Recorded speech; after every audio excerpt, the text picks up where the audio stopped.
ಈಗ ಪ್ರವಚನದ ಆರಂಭದಲ್ಲಿ ಬಸವಗುರುವಿನ ಪೂಜೆಯನ್ನು ಇವತ್ತಿನ ದಾಸೋಹಿಗಳ ಶರಣಿ ಮಂಗಲ ಶಾಲಿವಾನ್ ಕನ್ಕಟ್ಟೆ ಭಾಲ್ಕಿ ಹಾಗೂ ಶರಣಿ ಪ್ರಭಾವತಿ ಪ್ರಭುದೇವ್ ವಿ ಕುಂಬಾರ್ ಭಾಲ್ಕಿರವರು ಬಸವಗುರುವಿನ ಪೂಜೆಯನ್ನು ನೆರವೇರಿಸ್ತಾ ಇದ್ದಾರೆ. ಪೂಜೆಯೊಂದಿಗೆ ಇವತ್ತಿನ ಪ್ರವಚನದ ಕೂಡ ಆರಂಭಗೊಳ್ತಾ ಇದ್ದು ಶರಣ ದಂಪತಿಗಳಿಂದ ಬಸವಗುರು ಪೂಜೆ. ಓಂ ಶ್ರೀ ಗುರು ಬಸವಲಿಂಗಾಯ ನಮಃ. ಓಂ ಶ್ರೀ ಗುರು ಬಸವಲಿಂಗಾಯ ನಮಃ. ಜೈ ಗುರು ಬಸವೇಶ್ವರ ಮಹಾದೇವ. ಶರಣ ದಂಪತಿಗಳು ಬಸವಗುರು ಪೂಜೆಯನ್ನು ನೆರವೇರಿಸುತ್ತಿದ್ದಾರೆ.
ಶ್ರೀ ಗುರು ಬಸವಾಯ ನಮಃ ನಮಃ.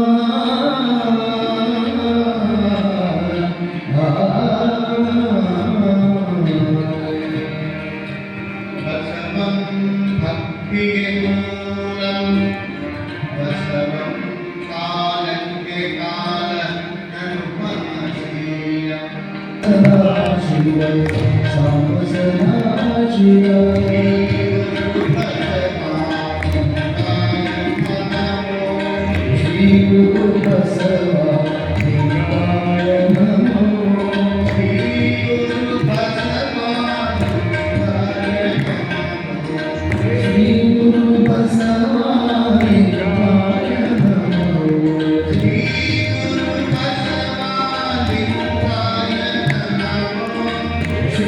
ದೇವರ ಮಹಾಚೇತನಕ್ಕೆ ಹಣೆ ಬಡಿದು ಪೂಜ್ಯ ಬಸವಲಿಂಗ ಪಟ್ಟಾಧ್ಯಕ್ಷರ ಶ್ರೀಪಾದಗಳಿಗೆ ಶರಣೆಂದು ಆತ್ಮೀಯರಾದ ಗುರು ಬಸವಪಟ್ಟ ದೇವರಲ್ಲಿ ಅಭಿವಂದಿಸಿ, ಯಾವತ್ತು ಕಲಾವಿದರೆ ಶರಣ ತಂದೆ ತಾಯಿಗಳೇ ನಮ್ಮೆಲ್ಲರಿಗೂ ಶರಣಾರ್ಥಗಳು.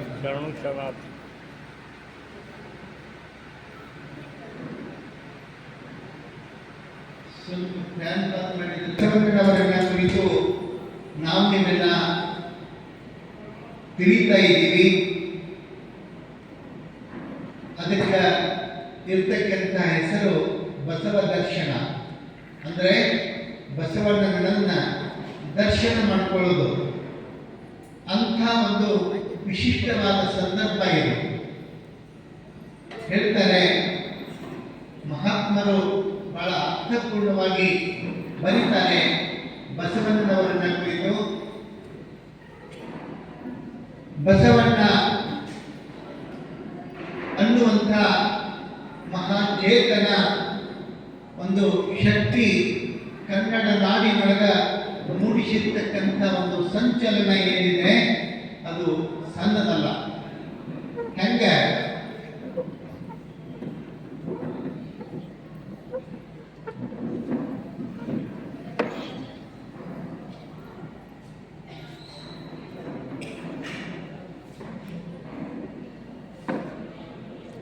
ನಾವು ಗಮನಿಸ್ತೀವಿ ಅವರ ಬದುಕಿನೊಳಗೆ ಬಹುಶಃ ಒಂದಿಷ್ಟು ನಮ್ಮ ಕೈಗೆ ಅಧಿಕಾರ ಬಂತು ಅಂತಂದ್ರೆ, ಒಂದಿಷ್ಟು ಸಂಪತ್ತಾಯಿತು ಅಂತಂದ್ರೆ, ಒಂದಿಷ್ಟು ನಮ್ಮ ಹೆಸರು ಕೇಳಿ ಬಂತು ಅಂತಂದ್ರೆ ನಮ್ಮನ್ನು ಹಿಡಿಯೋದು ಬಹಳ ಕಷ್ಟ ಆಗುತ್ತೆ. ಬಹಳ ಕಷ್ಟ ಆಗುತ್ತೆ. ಕಾಲು ನಿಂತಲ್ಲಿ ನಿಲ್ಲೋದಿಲ್ಲ, ಬಾಯಿ ಕುಂಡ್ರೋದಿಲ್ಲ. ಸ್ವಲ್ಪ ಏನಾರೇ ಆದ್ರೆ ಹೇಳ್ತೀನಿ ನಾನು, ಬಹಳ ದೊಡ್ಡದಲ್ಲ, ಸ್ವಲ್ಪ ಏನಾರೆ ಆದರೂ ನಮ್ಮನ್ನು ಹಿಡಿಯೋದು ಬಹಳ ಕಷ್ಟ ಆಗ್ತದೆ. ಬಸವಣ್ಣ ನೋಡ್ರಿ 12ನೇ ಶತಮಾನದೊಳಗೆ ಆ ಒಂದು ವ್ಯವಸ್ಥೆಯನ್ನ ಹೊಸತನವನ್ನ ಮೂಡಿಸ್ತಕ್ಕಂಥ ಒಂದು ಪ್ರಯತ್ನವನ್ನು ಏನು ಮಾಡಿದ್ರಲ್ಲ, ಆ ಪ್ರಯತ್ನ ಸಣ್ಣದಲ್ಲ. ಹುಟ್ಟುವಾಗಲೇ ಮುಂದಿನ ಭವಿಷ್ಯವನ್ನ ತೋರಿಸಿದಂಗ, ಸಣ್ಣ ಮಗುವಿದ್ದಾಗಲೇ ಮುಂದೇನಾಗ್ತದ ನೋಡ್ರಿ. ಬೆಳೆಯ ಸಿರಿ ಮೊಳಕೆಯಲ್ಲಿ ಕಾಣು ಅಂತ ಹೇಳಿ, ಬೆಳೆ ಹೆಂಗೆ ಬರ್ತದ ಅನ್ನೋದನ್ನ ರೈತ ಆ ಸಸಿ ನಾಟಿದ ಕೂಡಲೇ ಹೇಳ್ತಾನೆ. ಯಾಕಂದ್ರೆ ಅವನಿಗೆ ಗೊತ್ತಾಗ್ತದ ಈ ಬೆಳೆ ಹಿಂಗ ಬರ್ತದ ಅಂತ ಹೇಳಿ. ಹಂಗ ಬಸವಣ್ಣ ಎಷ್ಟು ಅದ್ಭುತವಾದ ರೀತಿಯೊಳಗೆ ತಂದೆ ತಾಯಿಗಳ ಆಶ್ರಯದೊಳಗೆ ಬೆಳೀತಾನಂದ್ರೂ ಆತನ ಬೆಳವಣಿಗೆ, ಆತನ ಬುದ್ಧಿಮತ್ತೆ ಎಲ್ಲರೂ ನಿಗ್ಗರೆಯಾಗುವಂಥದ್ದು. ಒಂದು ಮಾತು ಹೇಳ್ತಾರೆ, ಏನು ನಾವು ಬಹಳ ದೊಡ್ಡ ಪ್ರಸಿದ್ಧ ವಿದ್ವಾಂಸರ ಕೈ ಕೆಳಗೆ ಓದಿದೀವಿ, ಕಲಿತೀವಿ ಅನ್ನುವಂಥ ಮಾತನ್ನ ಕೇಳ್ತೀವಿ. ನಾವು ಎಲ್ಲಿ ಓದಿದೀವಿ, ಏನು ಕಲಿತೀವಿ ಅನ್ನೋದಕ್ಕಿಂತಲೂ ನಾವು ಬಹಳ ಚಂದ ಕಲಿದು ಎಲ್ಲಿ ಅಂತಂದ್ರೆ ತಾಯಿಯ ಕೈಯೊಳಗೆ. ಒಬ್ಬ ಕವಿ ಬಹಳ ಚಂದ ಹೇಳ್ತಾನೆ, ಮನೆಯೇ ಮೊದಲು ಪಾಠಶಾಲೆ, ಜನನಿ ತಾನೇ ಮೊದಲ ಗುರು, ಜನನಿಯಿಂದ ಪಾಠ ಕಲಿತ ಜನರು ಧನ್ಯರು.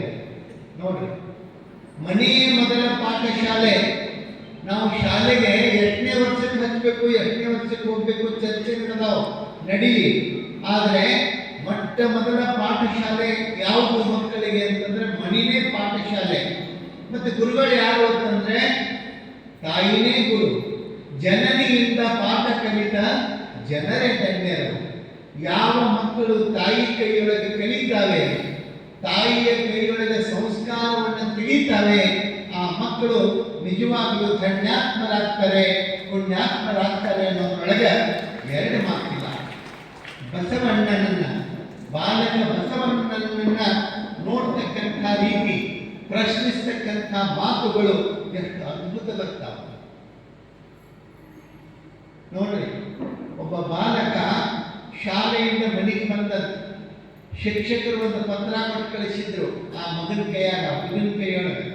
ಇದನ್ನು ಒಯ್ದು ನೀನು ನಿನ್ನ ತಾಯಿಯ ಕೈಗೆ ಕೊಡಬೇಕು, ನೀನು ತೆಗೆದು ನೋಡಂಗಿಲ್ಲ, ನಿನ್ನ ತಾಯಿಯ ಕೈಗೆ ಕೊಡಬೇಕು ಅಂತ ಹೇಳಿದ್ರು ಅವರು. ಕಟ್ಟಪ್ಪನೆ ಆ ಪತ್ರವನ್ನು ತಗೊಂಡು ಬಂದು ತಾಯಿ ಕೈಯೊಳಗೆ ಕೊಟ್ಟ. ಅಪ್ಪ ತೀರ್ ಹೋಗಿದ್ದ. ತಾಯಿ ಕೈಯೊಳಗೆ ಕೊಟ್ಟ. ಅದನ್ನು ನೋಡಿರ್ತಕ್ಕಂಥ ತಾಯಿಯ ಕಣ್ಣೊಳಗೆ ನೀರು ಬಂದು, ಏನು ಅನಾಥ ಮಗು, ತಂದೆ ಇಲ್ಲಾದಂಥ ಮಗುವಿಗೆ ಇಂಥ ಪರಿಸ್ಥಿತಿ ಬಂತಲ್ಲ. ಶಿಕ್ಷಕರು ಪತ್ರ ಕೊಟ್ಟು ಕಳಿಸಿದ್ರು. ಆ ಮಗು ಕೇಳ್ತಾರೆ ಕುತೂಹಲಕ್ಕ, ಯಾಕವ್ವ ಯಾಕೆ ಆಗತ್ತಿದಿ, ಏನ್ ಬರ್ದಾರ ಪತ್ರದಾಗ ಅಂದುಕೊಳ್ಳಿ. ತಾಯಿ ಸುಳ್ಳು ಸುಳ್ಳ ಪತ್ರ ಓದ್ತಾಳ. ಆ ಪತ್ರದೊಳಗೆ ಬರೆದದ್ದೇ ಬೇರೆ, ಸುಳ್ಳು ಪತ್ರ ಓದ್ತಾಳ. ಏನು, ನೀನ್ ಬಹಳ ಶಾಲೆ, ನಿಮ್ಮ ಮಗ ಬಹಳ ಜಾಣ್ನಿದ್ದಾನೆ, ನಮ್ಮ ಶಾಲೆಯೊಳಗೆ ಅವನಿಗೆ ಪಾಠ ಮಾಡುವಷ್ಟು ಉತ್ತಮ ಶಿಕ್ಷಕರು ಲಭ್ಯ ಇಲ್ಲ. ಆ ಕಾರಣಕ್ಕೆ ನಿಮ್ಮ ಮಗನಿಗೆ ನೀವೇ ಮನೆಯೊಳಗೆ ಪಾಠ ಹೇಳೋದು ಬಹಳ ಒಳ್ಳೆಯದು ಅಂತ ತಿಳ್ಕೊಂಡು ಹೇಳಿ ಆ ಪತ್ರದೊಳಗೆ ಬರ್ತಕ್ಕೆ ಅಂತ ತಾಯಿ ಓದಿದ್ರು. ಅವಾಗ ಆ ಮಗು ಕೇಳ್ತಾನೆ, ಮತ್ತೆ ನಾನು ಶಾಲೆಗೆ ಹೋಗುದಿಲ್ಲೇನು? ಹೋಗುದಿಲ್ಲ. ಮತ್ತೆ ಯಾರು ಕಲಿಸ್ತಾರೆ? ನಾನೇ ಕಲಿಸ್ತೀನಿ. ನೋಡ್ರಿ, ಆಕೆ ಏನನ್ನೂ ಕಲಿಯಲಾರದಂಥ ತಾಯಿ ಆ ಮಗುವಿಗೋಸ್ಕರ ಕಲಿತಾಳೆ, ಮಗುವಿಗೆ ಪಾಠ ಮಾಡ್ತಾಳೆ. ಆ ಮಗು ಓದಿ ಬೆಳೆದು ಶಾಲೆಯಾಗಿ ದೊಡ್ಡವನಾಗ್ತಾನೆ. ಏನು ಎಷ್ಟು ದೊಡ್ಡವನಾಗ್ತಾನೆ ಅಂತಂದ್ರೆ ಆ ಶತಮಾನದ ಶ್ರೇಷ್ಠ ವಿಜ್ಞಾನಿ ಅನ್ನುವಂಥ ಗೌರವ ಅವನಿಗೆ ಬರ್ತದ. ಅವು ಬೇರೆ ಯಾರು ಅಲ್ಲ, ಥಾಮಸ್ ಎಡಿಸನ್ ಅವರು. ನೋಡಿ, ಎಂಥ ಶ್ರೇಷ್ಠ ವಿಜ್ಞಾನಿ. ಅವನಿಗೆ ಆಶ್ಚರ್ಯ, ತಾಯಿಗೂ ಬಹಳ ಸಂತೋಷ. ನಾನು ಓದಿದೆ ನೋಡ್ರಿ, ಅವರು ಸಂಶೋಧನೆ ಮಾಡಿ ಯಾರು ಹೇಳ್ತೀರಿ? ಥಾಮಸ್ ಎಡಿಸನ್ ಏನ್ ಕಂಡುಹಿಡಿದ ವಿಜ್ಞಾನಿ? ಬಲ್ಬ್.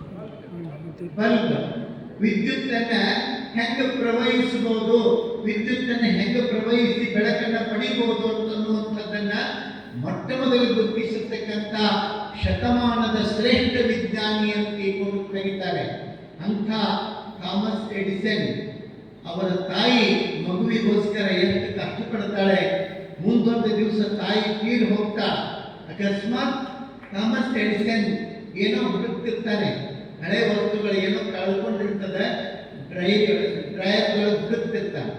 ಹುಡುಕುವಾಗ ಅವನ ಕೈಗೆ ಏನು ಸಿಗ್ತದಂತಂದ್ರೆ ಅವತ್ತೇನು ಶಿಕ್ಷಕರು ಬರೆದು ಕೊಟ್ಟಿದ್ರಲ್ಲ ಪತ್ರ, ಆ ಪತ್ರ ಅವನ ಕೈಗೆ ಸಿಗುತ್ತದ. ಆ ಪತ್ರವನ್ನು ನೋಡ್ತಾನೆ, ನೋಡಿ ಕಣ್ಣೀರು ಬಂದು ಕಣ್ಣೀರು ಹಾಕ್ತಾನೆ. ನನ್ನ ತಾಯಿ ಪತ್ರವನ್ನು ಸುಳ್ಳು ಓದಿದಳು, ಏನಂತ ನೀನು ಬಹಳ ಶಾನೆಯಾಗಿ ಅಂತ ಹೇಳಿ.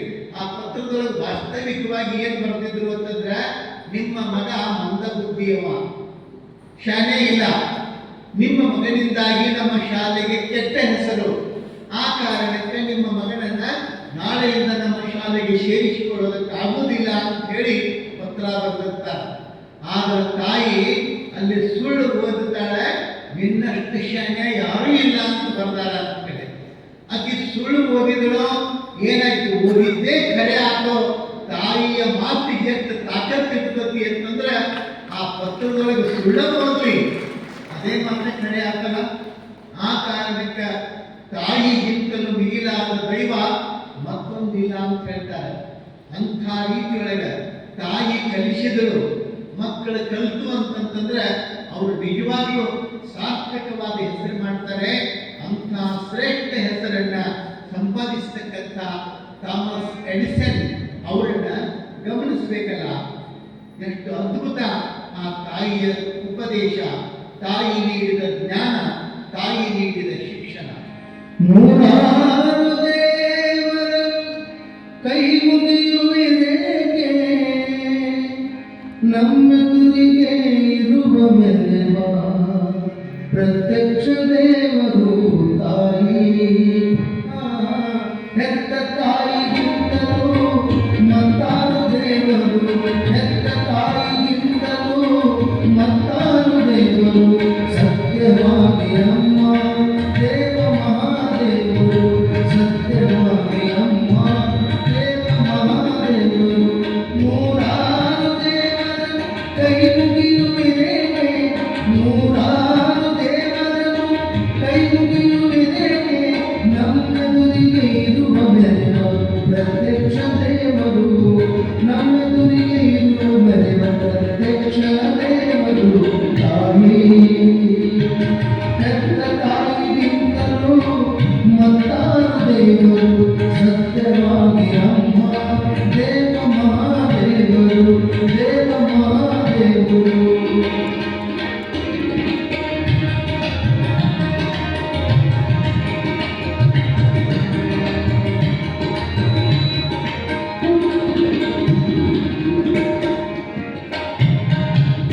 ಕಲಿಸಿ ಗುಣರು ಕಲಿಸಿ ಮಾತಾಡಲು ಕಲಿಸಿ, ನಲ್ಮೆಯಿಂದ ತಿಳಿಸಿ ಬೆಳೆಸಿ ನಡೆದಾಡಲು ಕಲಿಸಿ.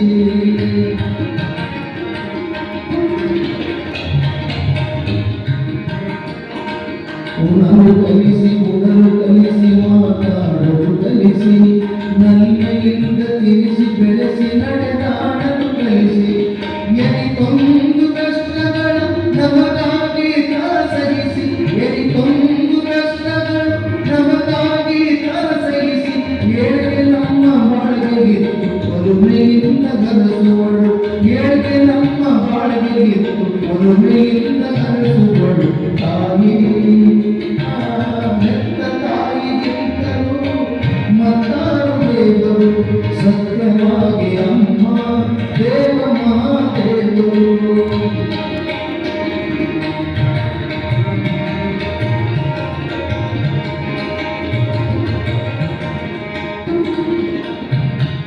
ಕಲ್ಲು ದೇವರೆಂದು ನಂಬಿ ಅಡ್ಡ ಬೀಳುವಿರೆ, ಗಿಡವ ದೇವರೆಂದು ಸುತ್ತಿ ತಿರುಗುವುದೇಕೆ.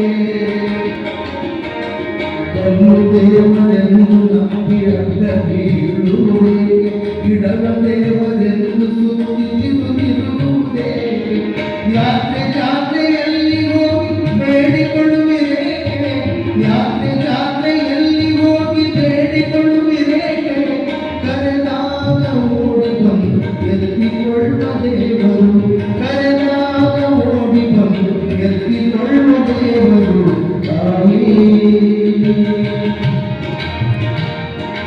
ಶೂರವೀರ ಜಟ್ಟಿಗಳನ್ನು ಹೆತ್ತವಳು ತಾಯಿ ಜ್ಞಾನಿ ವಿಜ್ಞಾನಿ ಕವಿಕಲಾವಿದರ ಹೆತ್ತ ತಾಯಿ ಶೂರವೀರ ಜಟ್ಟಿಗಳನ್ನು ಹೆತ್ತವಳು ತಾಯಿ ಜ್ಞಾನಿ ವಿಜ್ಞಾನಿ ಕವಿಕಲಾವಿದರ ಹೆತ್ತ ತಾಯಿ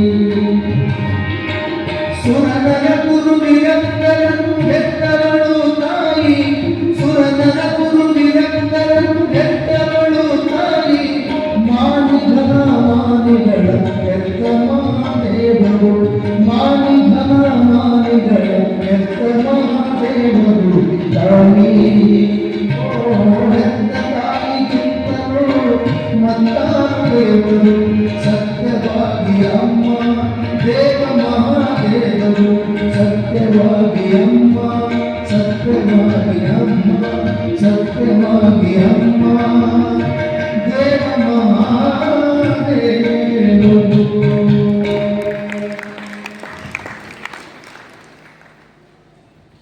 ನಿಜವಾದ ದೇವರು ತಾಯಿನೇ.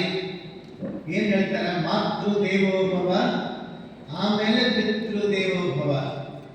ಮತ್ತೆ ಗುರುಗಳು 3ನೇ ನಂಬರ್ ಐತೆ ನಂಬರ್.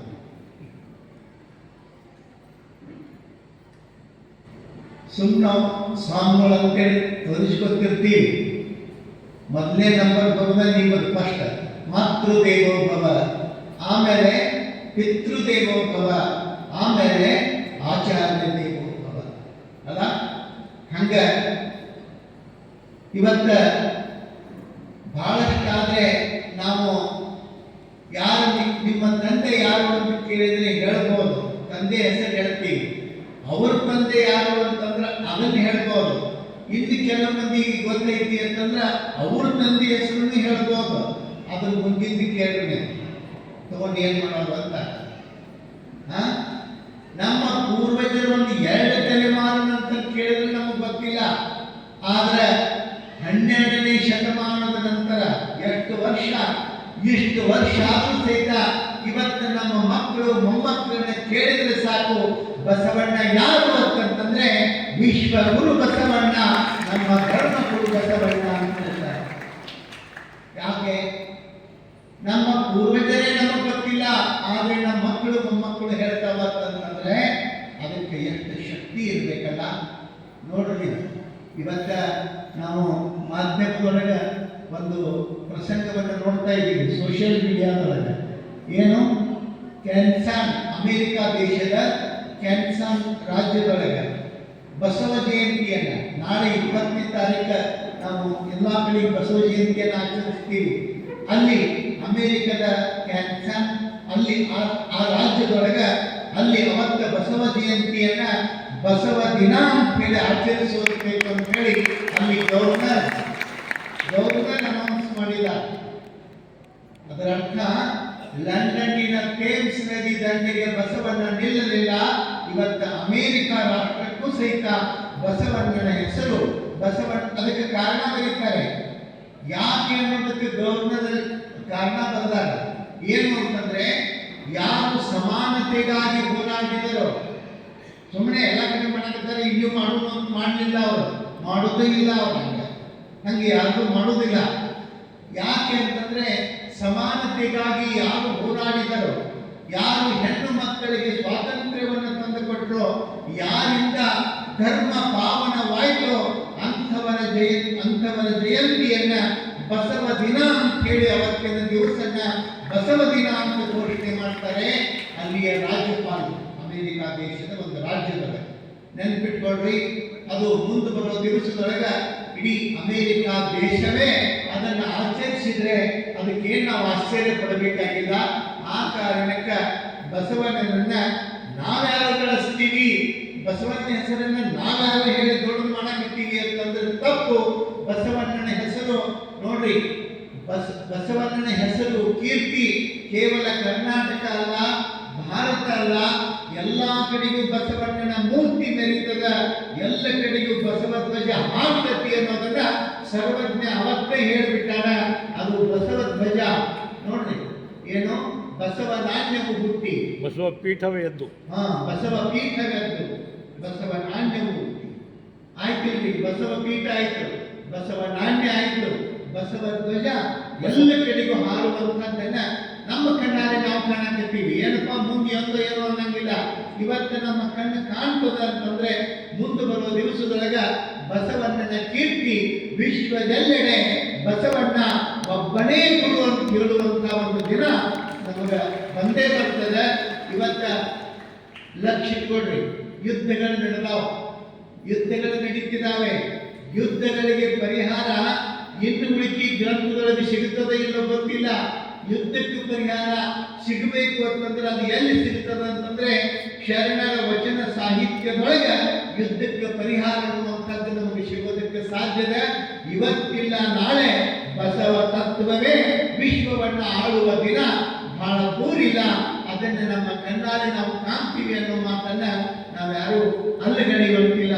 ಆ ಹಿನ್ನೆಲೆಯೊಳಗ ಬಸವಾದಿ ಶರಣರು ಅಂದು ಮಾಡಿದ ಪ್ರಯತ್ನ ಅದು ವ್ಯರ್ಥ ಆಯಿತು ಅಂತ ಅನ್ನುವಂಗಿಲ್ಲ, ಖುಷಿ ಹೋಯಿತು ಅನ್ನುವಂಗಿಲ್ಲ.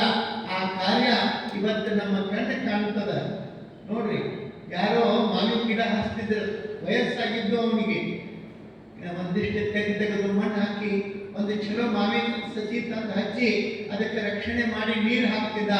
ಹಾದಿ ಹಿಡಿದು ಮುಖಾಮ್ ಕೇಳಿದ, ನಿನಗೆ ಎಷ್ಟು ವಯಸ್ಸೀಗ? ನನಗೆ 82. ನಿನಗೆ 82 ವಯಸ್ಸು, ಈ ಗಿಡ ದೊಡ್ಡದಾಗಿ ಫಲ ಬಿಡೋ ತನಕ ನೀ ಎಲ್ಲಿರ್ತಿ? ಇದ್ರ ಫಲ ತಿನ್ನಾಕ ಈಗ ಯಾಕೆ ಹತ್ತಾಕತಿ ಅಂತ ಕೇಳಿದತ್ತ. ಅವಾಗ ಅವ್ನು ಹೇಳಿದ, ನಾನು ಎಲ್ಲಿರ್ತೀನೋ ಇಲ್ಲೋ ಗೊತ್ತಿಲ್ಲ, ನಾನು ನಾಳೆಗೆ ಸಾಯ್ಬೋದು, ಯಾರು ಕಂಡಾರು. ಆದ್ರೆ ನಾ ಯಾಕೆ ಹಚ್ಚಾಕತ್ತೀನಿ ಅಂತಂದ್ರ ಬೇರೆಯವರು ಹಚ್ಚಿದ ಫಲವನ್ನ ನಾನು ತಿಂತೀನಿ. ನನ್ನೊಂದಿಷ್ಟು ದಿನ ನಾನು ಹಚ್ಚೋದು ಆ ಫಲವನ್ನ ಮುಂದಿನವರು ತಿನ್ಲಿ, ಈ ಮುಖಾಂತರ ನಾನು ದಿನ ಮುಟ್ಟಿಸ್ತೀನಿ ಅಂತಂದ. ಹಂಗ ಬಸವಾದಿ ಶರಣರು ಅಂದು ನೆಟ್ಟ ಮರ ಇವತ್ತು ನಮಗೆ ಫಲ ಕೊಡಾಕತ್ತಿಲ್ರಿ. ನಾವು ನೋಡಾಕತ್ತೀವಲ್ಲ, ನೋಡಾಕತ್ತೀವಿ, ಅನುಭವಿಸಾಕತ್ತೀವಿ, ಉಣ್ಣಾಕತ್ತೀವಿ, ಕಾಣ್ತೀವಿ. ಇದು ಸಣ್ಣದಲ್ಲ. ಒಂದು ಬೆಳವಣಿಗೆಗಳು ನಮಗೆ ಎಷ್ಟು ಖುಷಿ ಅಂತಂದ್ರೆ ಕರ್ನಾಟಕದ ಸಾಂಸ್ಕೃತಿಕ ನಾಯಕ ಅಂತ ಬಸವಣ್ಣ ಅಂತ ಘೋಷಣೆ ಮಾಡಿದ್ರು ಅನ್ನೋದ್ರೊಳಗನೆ ಮತ್ತೆ ವಚನ ವಿಶ್ವವಿದ್ಯಾಲಯ ಅನ್ನುವಂಥದ್ದು ಸಹಿತ ಮತ್ತೊಂದು ಬರ್ತದೆ ನಮ್ಮ ಪಾಲಿಗೆ ಅಂತಂತಂದ್ರೆ ಇನ್ನೂ ಬಹಳಷ್ಟು ಅವಕಾಶಗಳದಾವ. ಅವುಗಳನ್ನ ಸಾಗಿಸ್ತಕ್ಕಂಥದ್ದೇನಿದೆಯಲ್ಲ ಆ ಸಾಧ್ಯತೆ ಬಹಳ ಮುಖ್ಯ. ಹಾಗೇನೆ ನೋಡ್ರಿ, ಇಲ್ಲಿ ಶರಣರು ಬಹಳ ಸ್ಪಷ್ಟವಾಗಿ ಹೇಳ್ತಾರೆ. ಬಸವಾದಿ ಶರಣರು, ಬಸವಣ್ಣ ಹುಟ್ಟಿದಂತಹ ವ್ಯಕ್ತಿ ಅವರು ವಚನಗಳನ್ನು ಬರೀತಾರೆ. ಜಾತಶ್ಯ ಮರಣಂ ಧ್ರುವಂ ಎಂದಿತ್ತು ವೇದ, ಅಂಜಿದರಾಗದು ಅಳುಕಿದರಾಗದು, ವಜ್ರ ಪಂಜರದೊಳಗೆ ಐಕ್ಯದರಾಗದು. ಜಾತಶ್ಯ ಮರಣಂ ಎಂದಿತ್ತು ವೇದ, ಹುಟ್ಟಿದವನ್ನ ಸಾಯಲೇಬೇಕು. ಅದೇ ತೋರುದಲ್ಲ, ನಮ್ಮನ್ನು ಎಲ್ಲೇ ಓದಿದ್ರು ಸಹಿತ. ಈಗ ನೋಡ್ರಿ, ದವಾಖಾನೆ ಸ್ವಲ್ಪ ದೂರ ಇದ್ರಿ, ಅಟ್ರಾಗ ಇಲ್ಲೇ ಮನೆ ಹೋಗುದ್ರಾಗ ದವಾಖಾನೆಗಿದ್ರು ಉಳಿದೇನಿಲ್ಲ. ದವಾಖಾನೆ ಅಂದ್ರೆ ದವಾಖಾನೆಗಲ್ಲ, ICUದೊಳಗಿದ್ರು ಸಹಿತ ಉಳಿದೇನಿರುವುದಿಲ್ಲ. ಯಾರು ಕಂಡಾರದನ್ನ? ಅದಕ್ಕೆ ಬಸವಣ್ಣವರಂದ್ರು, ಅಂಜಿದರಾಗದು ಅಳುಕಿದರಾಗದು, ವಜ್ರ ಪಂಜರದೊಳಗೆ ಇಕ್ಕಿದರಾಗದು. ಏನಾಗೋದಲ್ಲ ಆಗ್ತದೆ, ಯಾಕೆ ತಲೆ ಕೆಡಿಸ್ಕೋಬೇಕು? ಬಂದದ್ದು ಬರಲಿ ಅನ್ನೋದ ನಾವು ನಡೆಯೋದ ಅನ್ನುವಂಥ ಆತ್ಮವಿಶ್ವಾಸವನ್ನ ಶರಣರು ಎಂದಿಗೂ ಮರಣಕ್ಕೆ ಹೆದರಿಲ್ಲ. ಮರಣವೇ ಮಹಾನವಮಿ ಅಂತ ಹೇಳಿರ್ತಕ್ಕಂಥ ಶರಣರು ಮರಣಕ್ಕೆ ಸಾವಿಗೆ ಅಂತಕ್ಕಂಥವರಲ್ಲ. ಸಾವಿಗೆ ಹೆದರ್ತಾರೆ. ಸಾವಿಗೆ ಹೆದರುವಂಥ ಹೇಡಿಗಳು ಶರಣರು ಆಗಿರಲಿಲ್ಲ ಅನ್ನೋದನ್ನ ಬಸವಣ್ಣನವರು ಸಹಿತ ತಮ್ಮ ವಿಚಾರಗಳ ಬಹಳ ಕಡೆಗೆ ಬರೀತಾರೆ. ಆವ ವಿದ್ಯೆ ಕಲಿತರೇನೋ ಸಾವ ವಿದ್ಯೆ ಕಂಡು ಬಿಡೋದು. ಎಷ್ಟು ಚಂದ ಹೇಳ್ತಾರೆ. ಇಂಥದ್ದು ಕೋರ್ಸ್ ಐತ್ರಿ, ಅದನ್ನು ಓದಿದ ಸಾವ ಬರಂಗಿಲ್ಲ. ಯಾವುದೋ ಐತಿ, PhD ಮಾಡ್ಕೊಂಡ್ರೆ ಮುಗೀತ್ರಿ, ಸಾವ ಬರಂಗಿಲ್ಲ. ಐತಿ ಯಾವುದೂ ಇಲ್ಲ. ಸ್ವಚ್ಛ ಹೇಳ್ಬಿಟ್ರ ಅವರು, ಆವ ವಿದ್ಯೆ ಕಲಿತೊಡೇನು ಸಾವ ವಿದ್ಯೆ ಕಂಡು ಬಿಡೋದು. ನೀ ಏನಾಗ್ಬೋದು? ಅದಕ್ಕೆ ಬಸವಣ್ಣನವರಿಗೆ ಓದಬೇಕು ಓದಬೇಕು ಓದಬೇಕು. ಬಸವಣ್ಣ ಓದು ಓದು ಅಂತ ಹೇಳಿದ್ರು. ಬಸವಣ್ಣ ಓದು ಒಕ್ಕಾಲು, ಬುದ್ಧಿ ಮುಕ್ಕಾಲು. ನೋಡ್ರಿ, ಓದಿದ್ದು ಸ್ವಲ್ಪ ಸುಮ್ಮನೆ ನೆಪಮಾತ್ರಕ್ಕ ಆತ ಒಂದು ಸಲ ಹಿಂಗೆ ಕಣ್ಣು ಆಡಿಸಿದ್ರೆ ಸಾಕು, ಅದೆಲ್ಲವೂ ಮುಖೋದ್ಗತವಾಗುವಂತಹ ಬಸವಣ್ಣನಿಗೆ ಓದು ಅಧ್ಯಯನ ಸುಮ್ಮನೆ ನೆಪ ಮಾತ್ರ. ಅವನಿಗೆ ಗೊತ್ತಿತ್ತು ಯಾವ ವಿದ್ಯೆ ಕಲಿತರೂ ಸಹಿತ ಈ ಸಾವ ವಿದ್ಯೆ ಬೆನ್ನು ಬಿಡೋದಿಲ್ಲ, ಇದನ್ನ ಸಾವನ್ನ ಗೆಲ್ಲುವಂತಹದ್ದು. ನೋಡ್ರಿ, ಗೀತ ಬಲ್ಲಾತ ಜಾನನಲ್ಲ, ಮಾತು ಬಲ್ಲಾತ ಜಾನನಲ್ಲ, ಜಾನನೋ ಜಾನನೋ ಆತ ಜಾನನೋ, ಜವನ ಬಾಯಲು ಬಾಲವ ಕೊಯ್ದು ಹೋದಾತ ಜಾನನೋ, ನಮ್ಮ ಕೂಡಲ ಸಂಗನ ಶರಣನು ಅಂತಕ್ಕಂಥ ಮಾತನ್ನ ಬಸವಣ್ಣವ್ರು ಹೇಳ್ತಾರೆ. ಯಾರು ಜಾನರು? ಬಹಳ ಚಂದ ಮಾತಾಡ್ತಾನೆ ಅಂದ್ರೆ ಅವ್ನು ಶಾಣೆ ಅಂತ ಹೇಳಕ್ಕಾಗೋದಿಲ್ಲ. ಬಹಳ ಚಂದ ಹಾಡ್ತಾನೆ ಅಂತಂದ್ರೆ ಅವನನ್ನು ನಾವು ಶಾಣೆ ಅಂತ ಹೇಳಕ್ಕಾಗೋದಿಲ್ಲ. ಇವೆಲ್ಲವೂ ಬಹಳ ಮುಖ್ಯ ಅಲ್ಲ.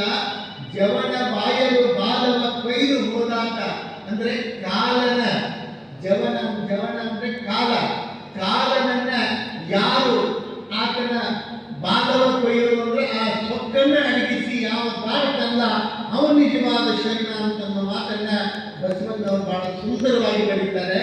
ಅದರ ಅರ್ಥ ಸಾವನ್ನ ಗೆದಿಯುವಂತಹದ್ದು. ಎಂಬವರಿಗೆ ಸಾವಿಲ್ಲ, ಎಂಬವರು ಸಾವನ್ನಗೆಯರು. ನಮ್ಮ ಶರಣರಿಗೆ ಸಾವೇ ಇಲ್ಲ ಅಂತ ಹೇಳ್ತಾರೆ. ಯಾಕ? ಅವರು ಸಾಯುವಂಥವರಲ್ಲ, ಯಾರು ಹುಟ್ಟುತ್ತಾರ ಅವರು ಸಾಯ್ತಾರೆ, ಯಾರು ಹುಟ್ಟೇ ಇಲ್ಲ ಅವರು ಸಾಯುವ ಪ್ರಶ್ನೆನೇ ಬರುವುದಿಲ್ಲ. ಆ ಕಾರಣಕ್ಕೆ ಸಾವನ್ನ ಗೆದಿಯುವಂತಹದ್ದು, ಮರಣವನ್ನ ಗೆದಿಯುವಂತಹದ್ದು. ಮರಣವನ್ನ ಯಾರು ಗೆದಿತಾರೆ ಅಂತಂದ್ರೆ ಯಾರು ನೋಡ್ರಿ, ಲಿಂಗವನ್ನೆರೆ ನಂಬಿದಾತ ಜಾನನು, ಜಂಗಮಕ್ಕೆ ತನುವ ಸವಿಸುವಂತ ಜಾನನು. ಯಾರು ಜಾಣ ಅಂತಂದ್ರೆ ಲಿಂಗವನ್ನ ಯಾರು ನೆರೆ ನಂಬುತ್ತಾರೆ, ಲಿಂಗವನ್ನ ಪೂಜಿಸ್ತಾರೆ, ನಿಷ್ಠೆಯಿಂದ ಲಿಂಗ ಪೂಜೆ ಮಾಡ್ತಾರೆ, ಅವರು ನಿಜವಾದ ಜಾಣರು. ಅವರು ಮಾತ್ರ ಮರಣವನ್ನ ಗೆದಿಯಬಲ್ಲರು. ಮರಣವನ್ನ ಗೆದಿಯೋದು ಅಂದ್ರೆ ಸಾಯಿಲಾರ್ದಂಗೆ ಇರುವುದಂತಲ್ಲ. ಈ ದೇಹ, ಭೌತಿಕ ದೇಹ ಕಾಣಲಾರ್ದಂಗೆ ಹೋಗ್ತದೆ, ಆದ್ರೆ ಮಾಡಿರ್ತಕ್ಕಂಥ ಶಕ್ತಿ, ಆತನ ಸಾಧನೆ, ಆ ಸಮಾಧಿಯನ್ನು ಹೊರತುಪಡಿಸಿ ಆತ ಮಾಡಿದ ಕಾರ್ಯಗಳು ಸಮಾಜದಲ್ಲಿ ಉಳಿತಾವಲ್ಲ, ಅವರು ಸತ್ತವರಲ್ಲ, ಅವರು ಯಾವತ್ತೂ ಇದ್ದವರು. ಮೂರು ತರ ಜನ ಬರ್ತಾರೆ. ಸತ್ತು ಇದ್ದವರು, ಇದ್ದು ಸತ್ತವರು, ಇನ್ನು ಸತ್ತವರು ಅಂತ ಹೇಳಿ. ಸತ್ತು ಇದ್ದವರು ಅಂತಂದ್ರೆ ನಮ್ಮ ಕಣ್ಣಿಗೆ ಕಾಣುವುದಿಲ್ಲ, ಇರಂಗಿಲ್ಲ ಅವರು, ಆದ್ರೆ ಅವರು ಮಾಡಿದ ಕೆಲಸಗಳ ಉಳಿದಿರ್ತಾವ. ಆ ಮೂಲಕ ಅವರು ಅಂಥವ್ರು ಏನಿದಾರಲ್ಲ ಪುಣ್ಯಾತ್ಮರು, ಬಸವಾದಿ ಶರಣರಂತ ಅಕ್ಕ ಅಲ್ಲವ ಬಸವಣ್ಣ, ಎಲ್ಲರೂ ಇಂಥವರೆಲ್ಲ ಏನಿದಾರಲ್ಲ ಇವರೆಲ್ಲ ಸತ್ತು ಇದ್ದವರು, ಕಣ್ಣಿಗೆ ಕಾಣುವುದಿಲ್ಲ, ಆದ್ರೆ ಇವತ್ತಿಗೂ ಅದ. ಇದ್ದು ಸತ್ತವರಂತಂದ್ರೆ ಇದ್ದು ಇರ್ಲಾರ್ದ, ಆಟ ಕುಂಟು ಲೆಕ್ಕಕ್ಕಿಲ್ಲ, ಆ ರೀತಿಯೊಳಗೆ ಇರ್ತಾರಲ್ಲ ಅವ್ರು ಸತ್ತು ಇದ್ದು ಸತ್ತವ, ಉಪಯೋಗಕ್ಕೆ ಇಲ್ಲ. ಅದಿದ್ರು ಅಷ್ಟೇ ಅದೇ, ಸತ್ರು ಅಷ್ಟೇ ಅದ ಅಂತಿರ್ತಾರೆ. ನೋಡ್ರಿ, ಯಾರು ಚಲೋ ಮಂದಿ ಸತ್ರ ಅಂತ ಅಂದ್ಕೊಳ್ಳೆ, ಪಾಪ ಚಲೋ ಇದ್ದು ಸತ್ತ, ಇಲ್ಲಿ ನಮ್ಮದೊಂದು ಹಿಂಗ ಕೂತತಿ ಎಂದಿದ್ದ ಅದು ಇದು ಹೋಗ್ಬಾರ್ದು, ಅದ್ರ ಬದಲು ಇದರ ಹೋಗ್ಬಾರ್ದು ಅಂತ ಹೇಳಿರ್ತಾರೆ. ಅವ್ರು ಸತ್ತು ಇದ್ದು ಸತ್ತದ್ದು.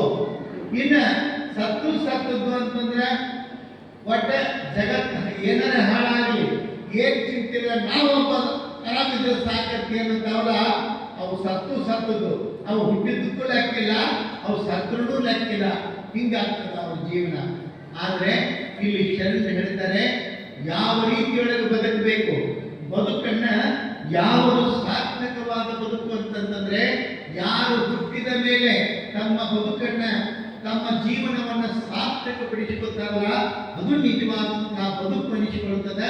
ಹಂಗ ಬಸವಾದಿ ಶರಣರು ನೋಡ್ರಿ ಎಷ್ಟು ಅದ್ಭುತವಾದ ಸಾಧನೆಯನ್ನ ಮಾಡ್ತಾರೆ, ಎಷ್ಟು ಅದ್ಭುತವಾದ. ನೋಡ್ರಿ, ಎಲ್ಲಿ ಕೂತಂದ್ರೆ ಸಾವು ಬಿಡುತ್ತದೆ. ಶ್ರೀಶೈಲದ ಮಲ್ಲಿಕಾರ್ಜುನ ಶಿಖರದ ಮೇಲೆ ಒಂದು ಗುಬ್ಬಿ ಕೂತಿರ್ತದೆ. ಗುಬ್ಬಿ ಯುಗಾದಿ ಪಾಡ್ಯ ಬೆಳಗ್ಗೆ ಯಮ ಆ ಶ್ರೀಶೈಲ ಮಲ್ಲಿಕಾರ್ಜುನ ಕ್ಷೇತ್ರಕ್ಕೆ ಬರ್ತಾನೆ. ಎಲ್ಲ ದೇವತೆಗಳು ಬಂದಿರ್ತಾರೆ, ಯಮನು ಬರ್ತಾನೆ. ಬಂದು ಒಳಗೆ ಹೋಗ್ತಿರ್ಬೇಕಾದ್ರೆ ಆ ಗೋಪುರದ ಮೇಲೆ ಗುಬ್ಬಿಯನ್ನು ಕೂತಿತ್ತು. ನೋಡ್ರಿ, ಒಂದು ಗುಬ್ಬಿ. ಆ ಗುಬ್ಬಿಯನ್ನು ನೋಡಿ ಯಮ ನಕ್ಕ ಒಳಗೆ ಹೋದ ಕೂಡಲೇ ಗುಬ್ಬಿಗೆ ಹೆದರಿಕೆ ಬಂತು. ಯಮ ಅಂದ್ರೆ ಕಾಲ, ಅವನು ನೋಡಿ ನಕ್ಕ ಅನ್ನೋದ್ರೆ ನಾವು ಉಳಿಯಂಗಿಲ್ಲ. ಅಷ್ಟ ಅಷ್ಟೊತ್ತಿಗೆ ವಿಷ್ಣು ಬಂದ. ಅವನು ಮಹಾನ ಗರುಡ, ಅವನು ಪಕ್ಷಿಗಳ ರಾಜ ಅದ ಗರುಡ. ಅವನಿಗೆ ಹೇಳ್ತಿರ್ತದ ಗೋಪಿ, ಏನು ಯಮ ಒಳಗೆ ಹೋದ, ಹೋಗುವಾಗ ನನ್ನ ಬೇರೆ ದೃಷ್ಟಿಯಿಂದ ನೋಡಿ ನಕ್ಕು ಹೋದ, ಏನೋ ಅಪಾಯ ಐತಿ. ಅವಾಗ ಆ ಗರುಡ ಹೇಳಿದತ್ತ, ನೀನೇನ್ ಕಾಳಜಿ ಮಾಡಬೇಡ, ಯಮ ಏನ್ ಮಾಡವದನ ಅವ್ರ ಅಪ್ಪಗೂ ಸಿಗ್ಲಾರ್ದಾಗ ನಾನು ನಿನ್ ಕರ್ಕೊಂಡು ಹೋಗ್ತೀನಿ ಬಾ ಅಂತ ಹೇಳಿ ಆ ಗುಬ್ಬಿಯನ್ನ ತನ್ನ ರೆಕ್ಕೆ ಒಳಗೆ ಅಡಗಿಸಿಟ್ಕೊಂಡು ಕ್ಷಣಾರ್ಧದೊಳಗೆ ಸಾವಿರಾರು ಕಿಲೋಮೀಟರ್ ದೂರ ಇರುವಂತ ಹಿಮಾಲಯದ ತಪ್ಪಲದೊಳಗೆ ಒಂದು ಗುಹೆಯೊಳಗ ಒಂದು ಗೂಡಿನೊಳಗ ಯಾರಿಗೂ ಸಿಗ್ಲಾರ್ದಂತ ಅಡಗಿಸಿಟ್ಟು ಮತ್ತೆ ಗರುಡ ಬಂದು ಬಿತ್ತಂತೀವಿ. ಅವಾಗ ಹೊರಗೆ ಬಂದು ಯಮ ನೋಡಿದ, ಏನು ಆ ಗುಬ್ಬಿ ಕಾಣಲಿಲ್ಲ. ಆಶ್ಚರ್ಯಾಗಿ ನೋಡುವೊಳಗ ಅವಾಗ ಈ ಗರುಡ ಹೇಳ್ತದ, ನೀನ್ ನೋಡಕ್ ಹೋಗಬೇಡ, ನಿನ್ನ ಕೈ ಸಿಗ್ಲಾರ್ದಂಗೆ ನಾನು ವ್ಯವಸ್ಥೆ ಮಾಡಿ. ಏನ್ ಮಾಡಿದಿ ನೀ? ಅವಾಗ ನೋಡಿ ನಕ್ಕದ್ದು ಗೊತ್ತಾತು, ಅದನ್ನು ಉಳಿಸೋ ಜವಾಬ್ದಾರಿ ನಂದು. ಕ್ಷಣಾರ್ಧದೊಳಗೆ ನಾನು ಅದನ್ನು ಓದಿ ಹಿಮಾಲಯದ ತಪ್ಪಲದ ಗೂಡಿನೊಳಗೆ ಅಡಗಿಸಿಟ್ಟು ಬಂದೀನಿ, ನೀ ಗಜಮಿತ್ರು ಏನು ಮಾಡಕ್ಕಾಗುದಿಲ್ಲ ಅಂತ. ಅವಾಗ ಯಮ ನಕ್ಕಟ್ಟು ಮತ್ತೊಮ್ಮೆ, ಯಾಕ ಮತ್ತ್ಯಾಕೆ ನಕ್ಕಿ ಅಂತ ಕೇಳಿದ ಗರುಡ. ಅವಾಗ ಯಮ ಹೇಳಿದ, ಅದರ ಹಣೆ ಬರದೊಳಗೆ ಬರ್ತಿತ್ತು ಏನಂತ, ಇದು ಕ್ಷಣಾರ್ಧದೊಳಗ ಹಿಮಾಲಯದ ತಪ್ಪಲದ ಗೂಡಿನೊಳಗ ಒಂದು ಹಾವಿಗೆ ಆಹುತಿ ಆಗುದೈತಿ ಅಂತ ಹೇಳಿ ಬರ್ತಿತ್ತು. ಇದು ಇಲ್ಲಿ ಶ್ರೀಶೈಲದ ಶಿಖರದ ಮೇಲೆ ಕುಂತದ, ಹಿಮಾಲಯ ತಪ್ಪಲಕ್ಕೆ ಇದೆ ಅಂತ ಹೋಗ್ಬೇಕು.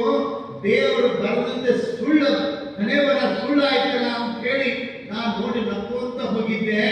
ಮತ್ತೆ ನೀವು ಹೊಳೆ ಹೋದ್ರಾಗ ಮತ್ತೆ ವ್ಯವಸ್ಥೆ ಮಾಡಿಬಿಟ್ಟಿಲ್ಲ ಅಂತ ನೋಡಿ ನಕ್ಕಂತೆ. ಯಾಕ ಅದು ಇಟ್ರಾಗದ ಸಾಯ್ತಿದ್ಯಾ ಹೆಂಗಂತೇಳಿ ಆಶ್ಚರ್ಯಾಗಿ ನಾನಂತೆ ನನ್ನ ಆಶ್ಚರ್ಯವನ್ನು ನೀ ಕರೆ ಮಾಡಿದಿ. ಅದು ಸಾಯಿಲಾರ್ದನ್ನ ಒಯ್ದು ಅದ್ರ ಬಾಯಾಗ ಇಟ್ಟು ಬಂದಿ ಅಂದ್ರೆ ನಾನು ಇನ್ಯಾಕೆ ಕುಳಿತೈತಿ. ತಿರುಗಿ ಗರುಡ ಹೋಗಿ ನೋಡಿದಂತ ಅಷ್ಟೊತ್ತಾಗಲಿ ಗುದ್ದು ಹೋಗ್ಬಿಟ್ಟಿತ್ತಂತ. ನೋಡ್ರಿ, ಸಾವು ಅನ್ನೋದು ಎಲ್ಲರೇ ಇರಲಿ ಹೆಂಗರೇ ಇರಲಿ, ಯಾವಾಗ ಬರ್ತೈತಿಯೋ ಯಾರಿಗೆ ಬರ್ತೈತಿಯೋ ಹೆಂಗ್ ಬರ್ತೈತಿಯೋ ಬರ್ತೈತಿ. ಅದು ಬಹಳ ಮುಖ್ಯ ಅಲ್ಲ. ಆ ಸಾವಿನ ಬದುಕಿನ ಪ್ರಶ್ನೆ ಅಲ್ಲ. ಶರಣರು ಸಾವಿಗೆ ಚಿಂತಿಸಿದವರಲ್ಲ. ಬದುಕಿನ ನಾನು ಸಾವನ್ನ ಗೆದ್ದು ಬಹಳ ದಿವಸ ಉಳಿಬೇಕು ಅಂತ ಬಯಸಿದವರು ಅಲ್ಲ. ಶರಣರ ಆಶಯ ಒಂದೇ, ಎಷ್ಟೇ ದಿವಸ ಇರಲಿ, ಲೇಸೆನಿಸಿಕೊಂಡು 5 ದಿನ ಬದುಕಿದರೇನು, ಲೇಸೆನಿಸಿಕೊಂಡು 4 ದಿನ ಬದುಕಿದರೇನು, ಲೇಸೆನಿಸಿಕೊಂಡು 3 ದಿನ ಬದುಕಿದರೇನು. ನಮ್ಮ ಕೂಡಲ ಸಂಗಮ ದೇವರಲ್ಲಿ ಲೇಸೆನಿಸಿಕೊಂಡು 1 ದಿನ ಬದುಕಿದರೆ ಸಾಲದೆ ಅಂತೇಳಿ ಪ್ರಶ್ನೆ ಮಾಡಿರ್ತಕ್ಕಂಥ ಶರಣರು ನಮಗೆ ಎಷ್ಟು ದಿವಸ ಆಯುಷ್ಯ ಐತಿ ಅನ್ನೋದು ಬಹಳ ಮುಖ್ಯ ಅಲ್ಲ. ನಾವು ಎಷ್ಟು ದಿವಸ ಬದುಕ್ತೀವಿ ಅನ್ನೋದು ಬಹಳ ಮುಖ್ಯ ಅಲ್ಲ. ನಮ್ಮ ಜೀವನವನ್ನ ಹೆಂಗೆ ಸಾರ್ಥಕಗೊಳಿಸಿಕೊಳ್ತೀವಿ ಅನ್ನೋದು ಬಹಳ ಮುಖ್ಯ ಅನ್ನೋದನ್ನ ಇಲ್ಲಿ ಹೇಳ್ತಾರೆ. ಈ ಜಗತ್ತಿಗೆ ನಾವು ಬಂದಿರ್ತಕ್ಕಂಥದ್ದು ಬಹಳಷ್ಟು ಸಲ ಅದನ್ನೆಲ್ಲ ಮರಿತೀವಿ. ಬಹಳ ಮಂದಿ ತಿಳ್ಕೊತಾರೆ, ಸಾವು ಅಂದ್ರೆ ನಮಗೆ ಭಯ ಹುಟ್ಟಿಸ್ತದೆ. ಸಾವು ನಮಗೆ ಭಯ ಹುಟ್ಟಿಸಬಾರ್ದು, ನಮ್ಮಲ್ಲಿ ಜಾಗೃತಿಯನ್ನು ಮೂಡಿಸ್ಬೇಕು. ಹೌದಲ್ಲ? ಈ ಸಾವು ಐತಂದ್ರಾಗ ಸಾವು ಐತಂತ ಮೇಲೆ ಸಾಯೋದ್ರೊಳಗೆ ಒಂದು ಏನಾದರೂ ಮಾಡಬೇಕಲ್ಲ ಅನ್ನುವಂಥ ಆಲೋಚನೆ ಮಾಡಬೇಕೆ ಹೊರತು ಸಾವು ಬಂತಲ್ಲ ಅಂತೇಳಿ ಭಯ ಪಡುವಂಥದ್ದಲ್ಲ.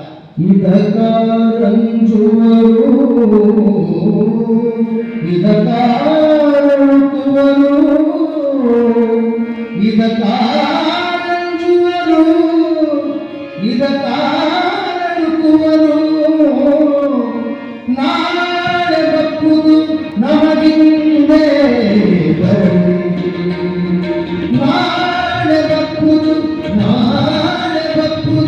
ನಮಗಿಂದೇ ಬರಲಿ, ನಿಂದು ಬಪ್ಪುದು ನಮಗೀಗಲೇ ಬರಲಿ, ನಿಂದು ಬಪ್ಪುದು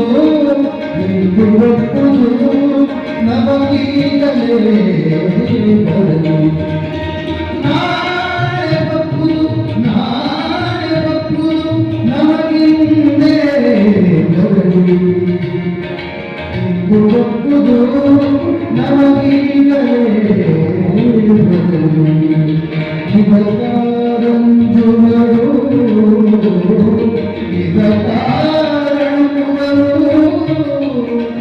ಇದ ಕಾಣುವರು ಇದ ಕಾಣುವರು ನಾಳೆ ಮಕ್ಕಳು ನಮಗಿಂದೆ ಇಂದು ಮಕ್ಕಳು ನಮಗೀಗಲೇ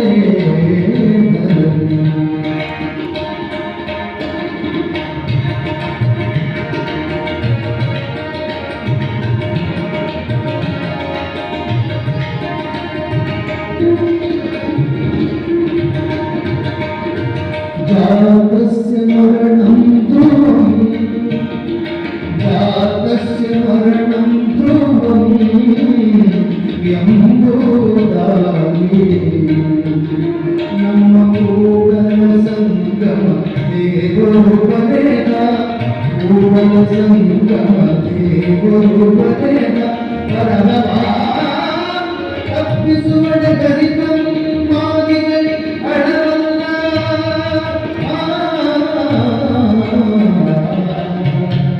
ನಾಳೆ ಬಪ್ಪುದು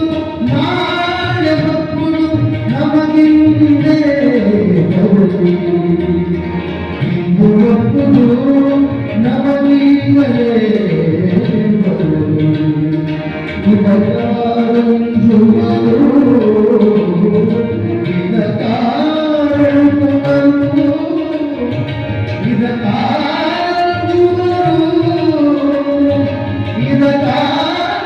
ಇದಕಾರಂಜುವರು ನಾಳೆ ಬಪ್ಪುದು ನಮಗಿಂದೆ ಇಂದು ಬಪ್ಪುದು ನಮಗೀಗಲೇ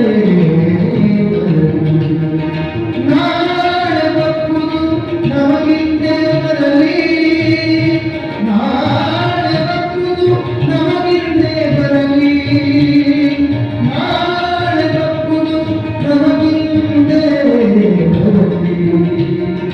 ನಮಗಿಂದೆ ಬರಲಿ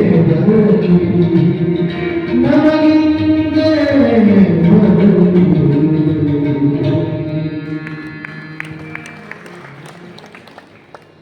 ಬಸವಣ್ಣ ಅನುಭವವನ್ನ ಪಡಿತಾ ಪಡಿತಾ ಜ್ಞಾನವನ್ನ ತಿಳಿತಾ ತಿಳಿತಾ ಪರಿಪೂರ್ಣ ಅನುಭಾವಿಯಾದ ಬಸವಣ್ಣ ವಿನಯ ಶ್ರೀಮಂತಿಕೆಯನ್ನು ಮೆರೀತಾರೆ. ಯಾರು ಜ್ಞಾನಿಗಳು ಅಂತ ಹೆಂಗೆ ಗುರುತಿಸ್ಬೇಕು ನಾವು ಅಂತಂದ್ರೆ, ಯಾರು ವಿನಯವಂತರಿರ್ತಾರೆ ಅವರು ಜ್ಞಾನಿಗಳು ಅಂತ ನಿಷ್ಕೊತಾರೆ. ವಿನಯನೇ ಇಲ್ಲ ಅಂತಂದ್ರೆ ಅವನು ಬೇಕಾದಂಥ ಜ್ಞಾನಿ ಇದ್ರು ಅವನನ್ನ ಜ್ಞಾನಿ ಅಂತ ಕರೆಯೋದಕ್ಕಾಗೋದಿಲ್ಲ. ವಿದ್ಯಾ ವಿನಯೇನ ಶೋಭತೆ ಅಂತ ಹೇಳ್ತಾರೆ. ವಿದ್ಯೆಗೆ ಶೋಭೆ ಏನು? ವಿನಯ. ವಿನಯ ಇಲ್ಲ ಅಂದ್ರೆ ಆ ವಿದ್ಯೆ ಎಷ್ಟಿದ್ರೂ ಸಹಿತ ವ್ಯರ್ಥ ನಿಷ್ಕೊಳ್ತದೆ. ಎಷ್ಟು ಜ್ಞಾನ ತಗೊಂಡು ಏನ್ ಮಾಡೋದು? ಜ್ಞಾನಿ ಆದವನಿಗೆ ಅಹಂಕಾರ, ವಿದ್ಯಾಮದ ನೋಡ್ರಿ, ಅಷ್ಟಮದಗಳನ್ನು ಹೇಳ್ತಾರೆ. ಯೌವನ ಮದ, ರೂಪ ಮದ, ಅಧಿಕಾರ ಮದ, ಸಂಪತ್ತಿನ ಮದ, ಜ್ಞಾನದ ವಿದ್ಯಾಮದ. ಎಷ್ಟು ಮದಗಳು! ಈ 8 ಮದಗಳೇನಿದಾವೆ ಮನುಷ್ಯನನ್ನ ನಾಶ ಮಾಡ್ತಕ್ಕಂಥವುಗಳು. ನೋಡ್ರಿ, ಒಂದು ಕಡೆಗೆ ಮಹಾಲಿಂಗರಂಗರು ಬಹಳ ಚಂದ ಬರೀತಾರೆ. ಮಹಾಲಿಂಗರಂಗರು ಮೊದಲೇ ಮರ್ಕಟ ಮೇಲೆ ಮಧ್ಯದ ಮದವು ತಲಿ ಹಿಡಿದಿರಲು ರುಚಿಕ ತುದಿಯ ಕಾಲಿಗೆ ಕಚ್ಚಿದರೆ ಕುಡಿದಾಡುವಂತದಲ್ಲಿ ಅಧಿಕ ಧನ ಸಂಪತ್ತು ಯೌವನ ಒದಗಿರಲು ವಿಷಯಾಸ್ಪದ ನೆನೆಸಿ ಓಡಲರಿಯದ ಬಗೆ ಆತ್ಮವೇಕೆಂದ. ಎಷ್ಟು ಚಂದ ಹೇಳ್ತಾರೆ. ಮೊದಲೇ ಮರ್ಕಟ ಮೇಲೆ ಮಧ್ಯದ ಮದವು ತಲಿ ಹಿಡಿದಿರಲು. ಮೊದಲೇ ಮಂಗ್ಯ. ಮಂಗ ಯಾರೋ ಶೆರೆ ಕುಡಿಸರಂತ ಏನ್ ಮಾಡಿದ್ರು? ಶೆರೆ ಕುಡಿಸರು. ಮೊದಲೇ ಮಂಗ. ಇವು ಶೆರೆ ಕುಡಿದು ಅಂದ್ರೆ ಇವ ಮಂಗನಾಗ ಮಾಡ್ತಿರ್ತಾವ. ಮಂಗ್ಯಾಗ ಶೆರೆ ಕುಡಿಸಿದ್ರೆ ಅದೇನ್ ಮಾಡಕ್ಕಿಲ್ಲ. ಆ ಮಂಗದ ಶೆರೆ ಕುಡಿಸಿದ. ಆ ಶೆರೆ ಕುಡಿಸಿ ಅಷ್ಟೇ ಆಗ್ಲಿಲ್ಲ, ಮುಂದಲ್ಲಿ ಗಿಡದೊಳಗೆ ಅಡ್ಡಾಡುವಾಗ ಎಲ್ಲೋ ಒಂದು ಸಂಜೆ ಕುಡಿದ ಒಂದು ಚೇಳ ಕಡಿತರ್ತವೆ. ಮಂಗ್ಯಾಗ ಶೆರೆ ಕುಡಿಸಿದಾಗ ಚೇಳ ಕಡಿ ಅನ್ನೋದ್ರಾಗ ಒಂದು ದೇವ್ ಬಡ್ಕೋತಾರೆ. ಮಂಗ್ಯಾಗನೇ ಇದೆ. ನಾ ಹೇಳಕತ್ತದ್ದು ಮಂಗ್ಯಾಗ ಸುದ್ದಿ ಪೂರಾ ಅಲ್ಲ, ಮಂಗ್ಯಾಗ ಸುದ್ದಿ ಏನ್ರಿ? ಮೊದಲೇ ಮರ್ಕ ವೆಂಕಟ ಮೇಡೆ ಮಧ್ಯದ ಮದವು ತಲೆ ಹಿಡಿದೆರಲು ವೃಶ್ಚಿಕ ತುದಿಯ ಕಾಲಿಗೆ ಕಚ್ಚಿದರೆ ಕುಣಿದಾಡುವಂತದಲ್ಲಿ. ಮೊದಲೇ ಮಂಗ್ಯ ಶೆರೆ ಕುಡಿಸಿ ಜೋಳ ಕಡದ ದೆವ್ವ ಬಡ್ಕೋತಂದ್ರೆ ಏನ್ ಮಾಡಕ್ಕಿಲ್ಲ. ಅದನ್ನು ಉದಾಹರಣೆ ಕೊಟ್ಟು ಹೇಳ್ತಾರ, ಅಧಿಕಾರ, ಸಂಪತ್ತು, ಯೌವನ, ವಿದ್ಯೆ ಇವೆಲ್ಲ ಬಂದು ಅಂದ್ರೆ ಮಂಗ್ಯಾಗ ಸೆರೆ ಕುಡಿಸಿ ಜೋಳ ಕಡಿಸಿ ದೆವ್ವ ಹಿಡಿಸಿದಂಗೆ ಆಗ್ತದೆ. ಹೆಂಗ್ ಮಾಡ್ತಾನೆ ಮಂಗ್ಯ, ಹೆಂಗ್ ಮಾಡ್ತದ? ಚೋಳ ಕಡ್ದಾಗ ಸೆರೆ ಕುಡಿದಾಗ ಏನ್ ಮಾಡ್ಲಿಕ್ಕಿಲ್ಲ. ಹಂಗ ಮನುಷ್ಯನ ಪರಿಸ್ಥಿತಿ ಆಗ್ತದ. ಹುಬ್ಬಳ್ಳಿಗೆ ಸಿದ್ಧಾರೂಢ ರಸ್ತೆಗೆ ಒಬ್ಬ ಕಾಶಿಯಿಂದ ಪಂಡಿತ ಬಂದನು, ಬಹಳ ದೊಡ್ಡ ಪ್ರಕಾಂಡ ಪಂಡಿತ, ಓದಿಕೊಂಡ. ಸಿದ್ಧಾರೂಢರಿಗೆ ಕೇಳಿದತ್ತ, ನೀನ್ ಬಹಳ ಶಾನೆ ಅಂತಲ್ಲ. ನಾ ಹೇಳಿ ಯಾರು ಮುಂದೆ ಹೇಳಿಲ್ಲ ಅಂದ್ರ, ನಾ ಯಾರಿಗೆ ಹೇಳಕ್ ಹೋಗಿಲ್ಲ, ನೀ ಹೇಳಕ್ ಹೋಗಿಲ್ಲ. ಖರೆ ಮಂದಿ ಅಂತಾರ ನನಗೆ ನನ್ನ ಕೂಡ ವಾದ ಮಾಡಿ ಗೆಲ್ಲು. ನಾ ಎಷ್ಟು ಶಾನೆ ಆಗಿದಂದ್ರ, ನೀ ಯಾವ್ದು ಹೌದಂತಿ ಅದನ್ನ ನಾ ಅಲ್ಲಂತ ಸಿದ್ಧ ಮಾಡ್ತೀನಿ, ನೀ ಯಾವ್ದು ಅಲ್ಲಂತಿ ನಾ ಅದನ್ನ ಹೌದಂತ ಸಿದ್ಧ ಮಾಡ್ತೀನಿ. ಅಷ್ಟು ಶಾನೆ ಆಗೇನಿ.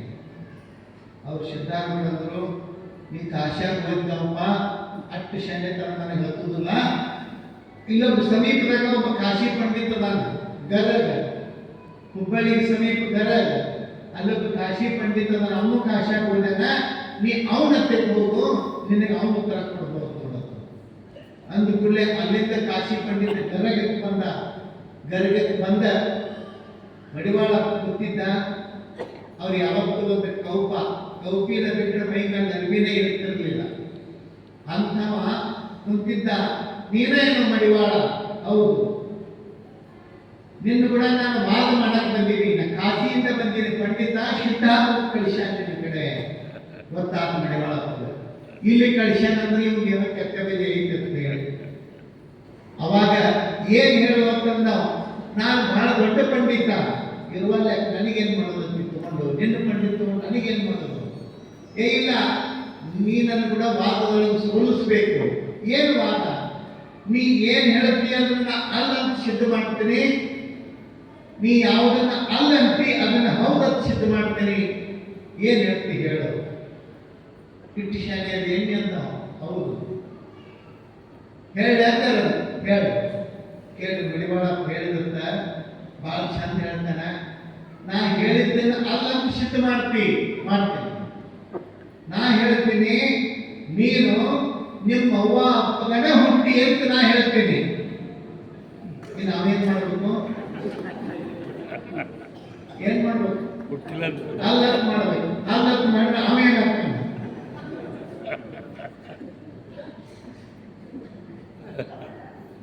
ಅವಾಗ ಕಾಶಿ ಪಂಡಿತ ತಲೆ ತೆಳಗ್ ಮಾಡ್ಕೊಂಡು ಗೊತ್ತ. ಅವಾಗ ಮಡಿವಾಳಕ್ಕೆ ಒಂದು ಮಾತು ಹೇಳ್ತಾನೆ, ಪುಸ್ತಕದೊಳಗೆ ಓದಿದ್ದು, ಪುಸ್ತಕದೊಳಗಿನ ಜ್ಞಾನ ಅದು ಪುಸ್ತಕದ ಬದಲಿಕಾಯದು. ವ್ಯವಹಾರ ಜ್ಞಾನ ಮುಖ್ಯ. ಬರೇ ಪಾಂಡಿತ್ಯ ಅಂದ್ರೆ ಪುಸ್ತಕದೊಳಗಿಂದ ಓದಿ ವಾದ ವಿವಾದ ಮಾಡ್ಕೊಂಡು ಹೋಗೋದಲ್ಲ. ನಿನ್ನ ಜ್ಞಾನ ವಿವಾದಕ್ಕೆ ಉಪಯೋಗ ಆಗಬಾರ್ದು. ನಿನ್ನ ಜ್ಞಾನ ಸಮುದಾಯದ ಅಭಿವೃದ್ಧಿಗೆ, ನಾಡಿನ ಹಿತಚಿತ್ತರಿಗೆ ಉಪಯೋಗ ಆಗಬೇಕು. ಅದು ನಿಜವಾದ ಸಾರ್ಥಕತೆ. ನನ್ನ ಕೈ ತುಂಬ ಬಂಗಾರದ ಕಡಗ ಹಾಕೊಂಡ್ಬಂದಿದ್ದಂತೆ ಎಲ್ಲರೂ ಸೋಲಿಸಿ ವಾದದೊಳಗೆ ಎದ್ಕೊಂಡು, ಇವೆಲ್ಲ ಬಂಗಾರ ಕಡಗ ನಿನ್ನ ಪಾದಕರ್ಪಿಸಿ ನಾ ಸೋತ್ನಿ ಅಂತಂದತ್ತ. ನೀ ಸೋಲ್ವ ಲೆಕ್ಕ ಇವನು ತಗೊಂಡು ನಾ ಏನ್ ಮಾಡ್ಲಿ, ನೀನ ಹಾಕೊಂಡು ಹೋಗಂತಂದ. ಇವು ಬಂಗಾರದ ಕಡಗಗಳು ನನಗ್ ಬೇಕಾಗಿಲ್ಲ, ನಿನಗೆ ಉಪಯೋಗಕ್ಕವು, ನೀನ ಹಾಕೊಂಡು ಹೋಗಂತಂದ. ಅದರ ಅರ್ಥ ಎಂಥ ಜ್ಞಾನಿ ಸಿದ್ಧಾರೂಢ. ಸಾಮಾನ್ಯ ಜ್ಞಾನಿಗಳೇನು? ಮಡಿವಾಳಪ್ಪ ಸಾಮಾನ್ಯವಾಗಿರ್ತಕ್ಕಂಥವನ್ನಲ್ಲ.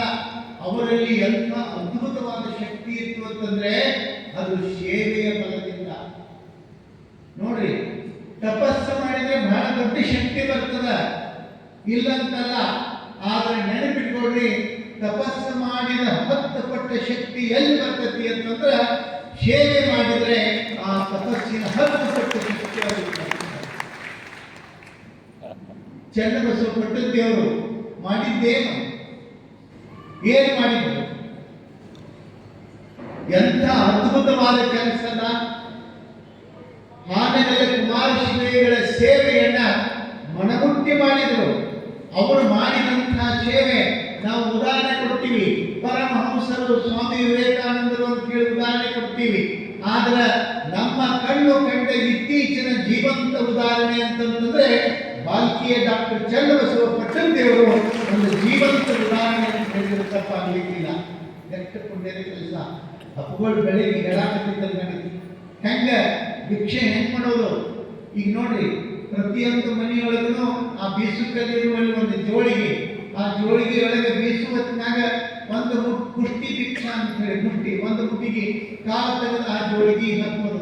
ಒಂದು ವಾರ ಬಿಟ್ಟ ಹೋಗಿ ಅವೆಲ್ಲ ಕಾಳುಗಳನ್ನು ತಗೊಂಡು ಬಂದು ಅದನ್ನ ಬೀಸಿ ಮಕ್ಕಳಿಗೆಲ್ಲ ದಾಸೋಹ ಮಾಡಿ ಬೋರ್ಡಿಂಗ್ ನಡೆಸಿ ಮಕ್ಕಳನ್ನ ಓದಿಸಿ ಅವರನ್ನ ಒಳ್ಳೆಯ ನಾಗರಿಕರನ್ನಾಗಿ ರೂಪಿಸುವಂತಹ ಪ್ರಯತ್ನವನ್ನು ಏನು ಮಾಡಿದಲ್ಲ ಸಣ್ಣದಲ್ಲ ಏನ್ರಿ, ಸಣ್ಣ ಸೇವೆ ಅಲ್ಲ. ಆನೆಗಳ ಕುಮಾರಗಳು ಏನು ಹರಿಸ್ತಾರೆ ಅವರಿಗೆ, ನೀನು ಉಳಿದದ್ದು ಏನು ಮಾಡಬೇಡ, ಜೋಳಿಗೆಯನ್ನು ಹಿಡ್ಕೊಂಡು ನೀನು ಮಕ್ಕಳಿಗೆ ಶಿಕ್ಷಣವನ್ನು ಕೊಡೋ ಕೆಲಸ ಮಾಡು. ಈ ಭಾಗ ಶೈಕ್ಷಣಿಕವಾಗಿ ಬಹಳ ದೂರ ಉಳಿದದ, ಅನಾನುಕೂಲದವ, ನೀನು ಮಾಡು, ಅದರಷ್ಟು ಪುಣ್ಯದ ಕೆಲಸ ಯಾವುದೂ ಇಲ್ಲ ಅಂತ ಹೇಳಿ ಆನೆಗಳ ಕುಮಾರಸ್ವಾಮಿಗಳು ಹೇಳ್ತಾರೆ. ಅವರ ಮಾತನ್ನ ಅಕ್ಷರಶಃ ಸತ್ಯಗೊಳಿಸಿ ಈ ನಾಡನ್ನ ಜ್ಞಾನಮಯವನ್ನಾಗಿ ಬೆಳಗಿದಂತಹ ಕೀರ್ತಿ ಡಾಕ್ಟರ್ ಚನ್ನಬಸವ ಪಟ್ಟಣದೇವರಿಗೆ ಸಲ್ಲಬೇಕು. ಎಷ್ಟು ದೊಡ್ಡ ಕೆಲಸ.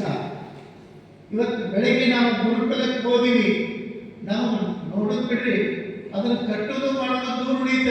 ಅದನ್ನ ಬರೀ ಅಡ್ಡಾಡಿ ನೋಡಕ್ ಆಗುದಿಲ್ಲ.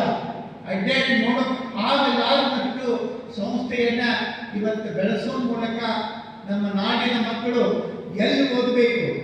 ಈ ಭಾಗದ ಮಕ್ಕಳೆಲ್ಲ ಆ ಕಡೆಗೆ ಅದು ಯಾವುದೋ ಅಂತರವಿದೆ, ಉಡುಪಿ ಮೂಡುಬಿದ್ರೆ ಎಲ್ಲ, ಇಲ್ಲಿ ಮಕ್ಕಳೆಲ್ಲ ಅಲ್ಲಿ ಹೋಗುವುದು ಅನ್ನುವಂಥ ಒಂದು ದಿವಸ ಕೇಳ್ತಿದ್ದೀವಿ. ಅಲ್ಲಿ ಹೋದ್ರೆ ಶರಣರಕ್ಕರ ಅಂತೇಳಿ.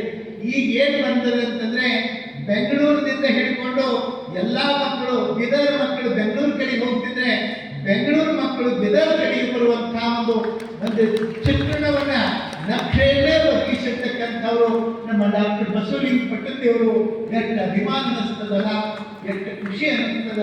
ಇದಕ್ಕಿಂತ ದೊಡ್ಡದು ಪವಾಡಗಳಂದ್ರೆ ಯಾವ ಪವಾಡ?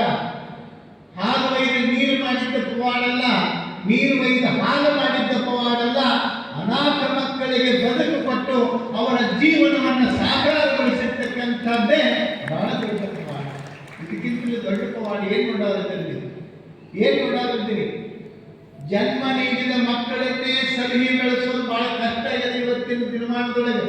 ಆದ್ರೆ ಅಂಥ ಮಕ್ಕಳನ್ನ ಕರ್ಕೊಂಡು ಬಂದು ಜೋಪಾನ ಮಾಡಿ ಬೆಳೆಸಿ ಅವ್ರನ್ನ ದೊಡ್ಡವರು ಮಾಡೋದು ಅಂತಂದ್ರೆ ಎಷ್ಟು ಪುಣ್ಯದ ಕೆಲಸ. ಅಂಥ ಪುಣ್ಯದ ಪರ್ವ, ಪುಣ್ಯದ ಕಾಲ, ನಮ್ಮ ಜ್ಞಾನ, ನಮ್ಮ ಶ್ರಮ ಇಂಥದ್ದಕ್ಕೆ ಉಪಯೋಗ ಆಗಬೇಕು. ಇದನ್ನ ಸಾರ್ಥಕವಾದ ಬದುಕು ಅಂತ ಹೇಳ್ತೀವಿ ನಾವು, ಸಾರ್ಥಕವಾದ ಜೀವನ ಅಂತ ಹೇಳ್ತೀವಿ. ಮಕ್ಕಳು ಮನೆಗೆ ಮೂಲ ಆಗಬಾರ್ದು ಅಂತಿರ್ತಾರೆ ನೋಡ್ರಿ, ನನಗೆ ಮೂಲ ಆಗಿ ಗೊತ್ತಾಗ್ತದೆ ಅಂತ ಹೇಳಿ. ಮಕ್ಕಳ ಮನೆಗೆ ಮೂಲ ಆಗಬಾರ್ದು. ಯಾವುದೋ ಒಂದು ಮಗು ಮನ್ಯಾಗ ಸಣ್ಣ ಮಕ್ಕಳು ಕಿಡಿಗೇಡಿತನ ಮಾಡ್ತಿರ್ತಾವ, ಅವ್ರು ಒಟ್ಟೆ ಕೆಲಸ ಮಾಡಕ್ ಬಿಡುವಂತಾಗಿರ್ತಾವ.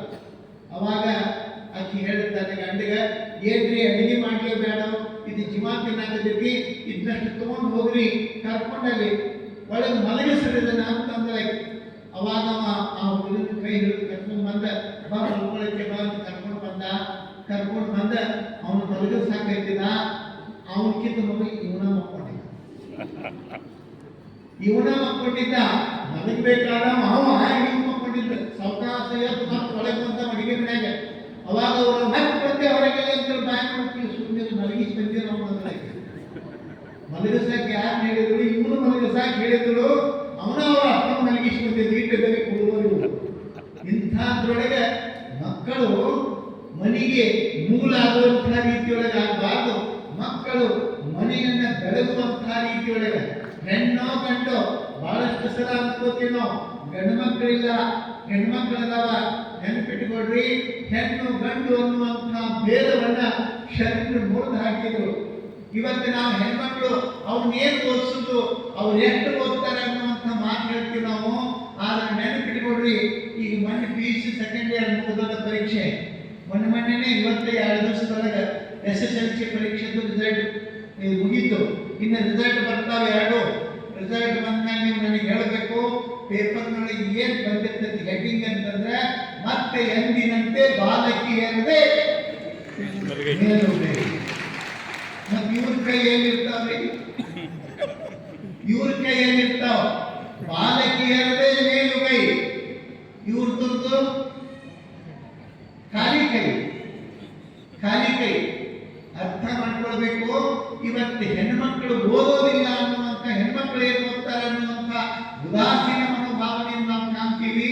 ಆದ್ರೆ ನೆನಪಿಟ್ಕೋಬೇಕು, ಇವತ್ತ ಗಂಡು ಮನೆಯನ್ನು ನಡೆಸ್ತಕ್ಕಂಥವ್ರು ಗಂಡು ಮಕ್ಕಳೇ ಅಂತಲ್ಲ, ಗಂಡು ಮಕ್ಕಳಿಗಿಂತ ವಿದ್ಯೆಯನ್ನ ಪಡೆದು, ಜ್ಞಾನವನ್ನು ಪಡೆದು, ಉದ್ಯೋಗವನ್ನ ಮಾಡಿ ಮನೆಯನ್ನ ಸಲುವಂತ ಸಾವಿರ ಸಾವಿರ ಹೆಣ್ಮಕ್ಳು ಇವತ್ತು ನಮ್ಮ ನಾಡಿನಲ್ಲಿ ಏನ್ ಬೇಕಾಗಿದೆ?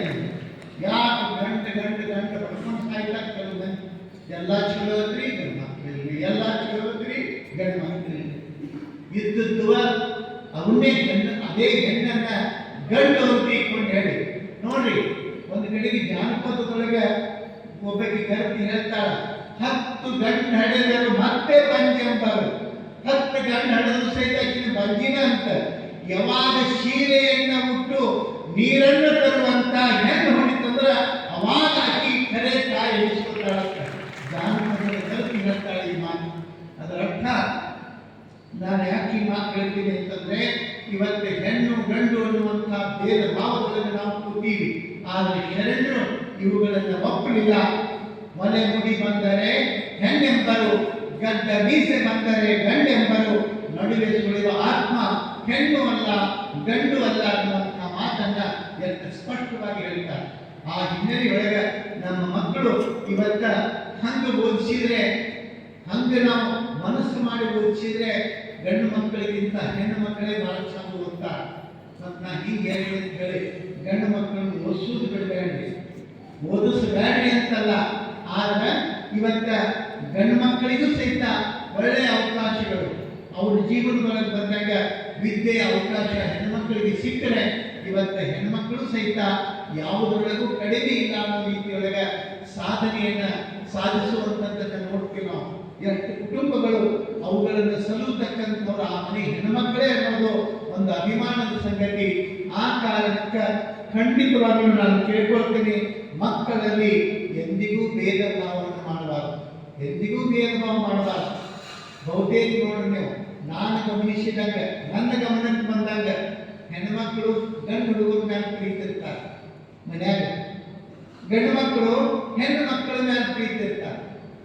ಎಷ್ಟು ವಿಶೇಷದ ಹೆಣ್ಣು ಮಕ್ಕಳ ಮೇಲೆ ಪ್ರೀತಿ ಅಪ್ಪಗ, ಅವುಗ ಗಂಡು ಮಗನ ಮೇಲೆ ಪ್ರೀತಿ.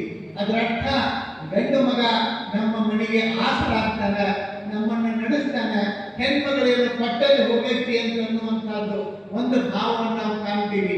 ಆದ್ರೆ ಇಲ್ಲಿ ಅರ್ಥ ಮಾಡ್ಕೊಳ್ಬೇಕು, ಪಟ್ಟಲ್ಲಿ ಹೋದ್ರೂ ಸಹಿತ ಮನೆಯೊಳಗಿದ್ರು ಸಹಿತ ಆ ಮನೆಯನ್ನು ಉದ್ಧಾರ ಮಾಡ್ತಾಳ, ಮನೆಯನ್ನ ಬಿಟ್ಟು ಇನ್ನೊಂದು ಮನೆ ಹೋದರೂ ಸಹಿತ ಆ ಮನೆಯನ್ನು ದೀಪ ಬೆಳೆಸ್ತಾಳ ಅನ್ನೋದ್ರೊಳಗೆ ಎರಡು ಮಾತಿಲ್ಲ. ಅಂಥ ಒಂದು ಸಾಧ್ಯತೆಯನ್ನ ಇವತ್ತು ನಾವು ಗೌರವಿಸಬೇಕಲ್ಲ. ಬಸವಣ್ಣ ಎಷ್ಟು ಅದ್ಭುತವಾದ ಜ್ಞಾನವನ್ನು ಪಡೀತಾನೆ. ಆತನ ಪ್ರಶ್ನೆಗಳು, ಆತನ ವಿಚಾರಗಳು, ನೂರಾರು ಪ್ರಶ್ನೆಗಳನ್ನು ಕೇಳ್ತಾನೆ. ನೋಡ್ರಿ, ಬಸವಣ್ಣ ತಾಯಿ ಜೊತೆಗೆ ಬಹಳ ಮುಕ್ತವಾಗಿ ಮಾತಾಡ್ತಾನೆ. ಆದ್ರೆ ಮಾದರಸನ ಜೊತೆಗೆ ಮಾತನಾಡಬೇಕಾದ್ರೆ ಸ್ವಲ್ಪ ತಡೆದು ಮಾತಾಡ್ತಾನೆ. ಬಸವಣ್ಣನಿಗೆ ತಾಯಿಯ ಮಾತನ್ನ ಮೀರೋದು ಬಹಳ ಕಷ್ಟ ಆಗ್ತದ. ತಂದೆಯ ಮಾತನ್ನ ಒಮ್ಮೊಮ್ಮೆ ಮೀರಿದು ಸಹಿತ ನಡೀಬಹುದು, ಆದ್ರೆ ತಾಯಿಯ ಮಾತನ್ನ ಮೀರಲಾರ್ದಕ್ಕ ಒಂದು ಆತ್ಮೀಯ ಭಾವನೆ ಬಸವಣ್ಣನಿಗೆ. ಎಷ್ಟು ಅದ್ಭುತ ಬಸವಣ್ಣನ ಬದುಕು ರೀತಿ ಅಂತಂದ್ರೆ, ವಿಚಾರ ಮಾಡ್ತಾನೆ. ಮುಂದೆ ಒಂದು ಸಂದರ್ಭ ಏನು, ಬಸವಣ್ಣ ನಿನಗ ವಯಸ್ಸು ಪ್ರೌಢಿಮೆಗೆ ಬಂದಿದೆಯಾ, ನಿನಗೆ ಉಪನಯನವನ್ನು ಮಾಡಬೇಕು ಅಂತ ಹೇಳಿ ವಿಚಾರ ಬಂದಾಗ ಅವನ ತಲೆಯೊಳಗೆ ಪ್ರಶ್ನೆಗಳು ಮೂಡೋದಕ್ಕೆ ಶುರುವಾಗ್ತಾವ. ಪ್ರಶ್ನೆಗಳೇನು ಅಂತಂದ್ರೆ, ನನಗಿಂತೂ ದೊಡ್ಡವಳಾಗಿರ್ತಕ್ಕಂಥ ನನ್ನ ಅಕ್ಕನಿಗೆ ಉಪನಯನ ಇಲ್ಲ, ಯಾಕಿದು?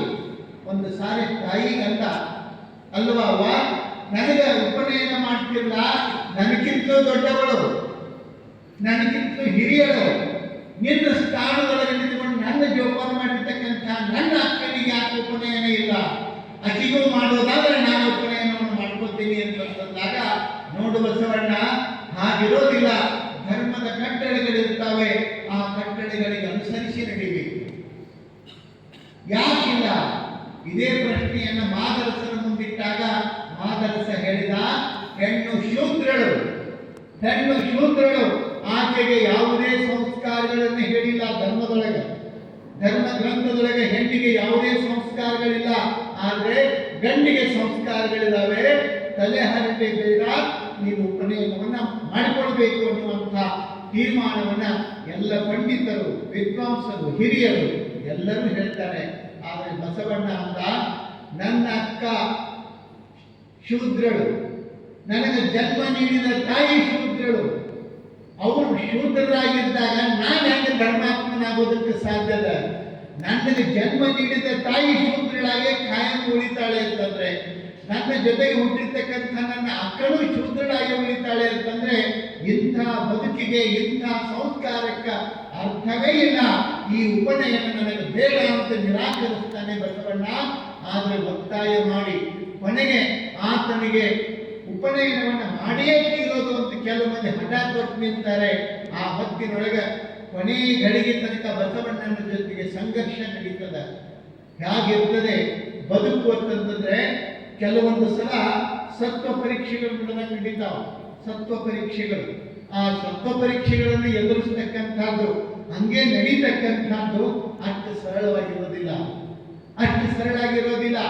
ಅಕ್ಕ ನಾಗಮ್ಮನ ಹೇಳ್ತಾಳೆ, ನೋಡು ತಮ್ಮ, ಸುಮ್ಮನೆ ವಿರೋಧ ಕಟ್ಕೋಬೇಡ, ಎಲ್ಲರೂ ಹೆಂಗೆ ಹೇಳ್ತಾರೆ ಹಂಗೆ ಇದನ್ನು ಮಾಡುವಂತಂದಾಗ ಬಸವಣ್ಣ ಅಂದ, ಅಕ್ಕ ನನ್ನ ಸಲುವಾಗಿ ನೀನು ಏನೆಲ್ಲವನ್ನ ತ್ಯಾಗ ಮಾಡಿ ನಿಂತೀಯ, ನನ್ನ ಶಕ್ತಿಯೇ ನೀನು, ನಿನಗೆ ಸಂಸ್ಕಾರ ಇಲ್ಲ ಅಂತಂದ್ರೆ ಅಂತ ಸಂಸ್ಕಾರ ನನಗೆ ಬೇಡವೇ ಬೇಡ ಅಂತೇಳಿ ಸ್ಪಷ್ಟವಾಗಿ ನಿರಾಕರಿಸಿ ಒತ್ತಾಯ ಮಾಡಿ ಆ ಉಪನಯನ ಮಂಟಪದೊಳಗೆ ಒಯ್ದು ಕೂಡಿಸ್ತಾರೆ.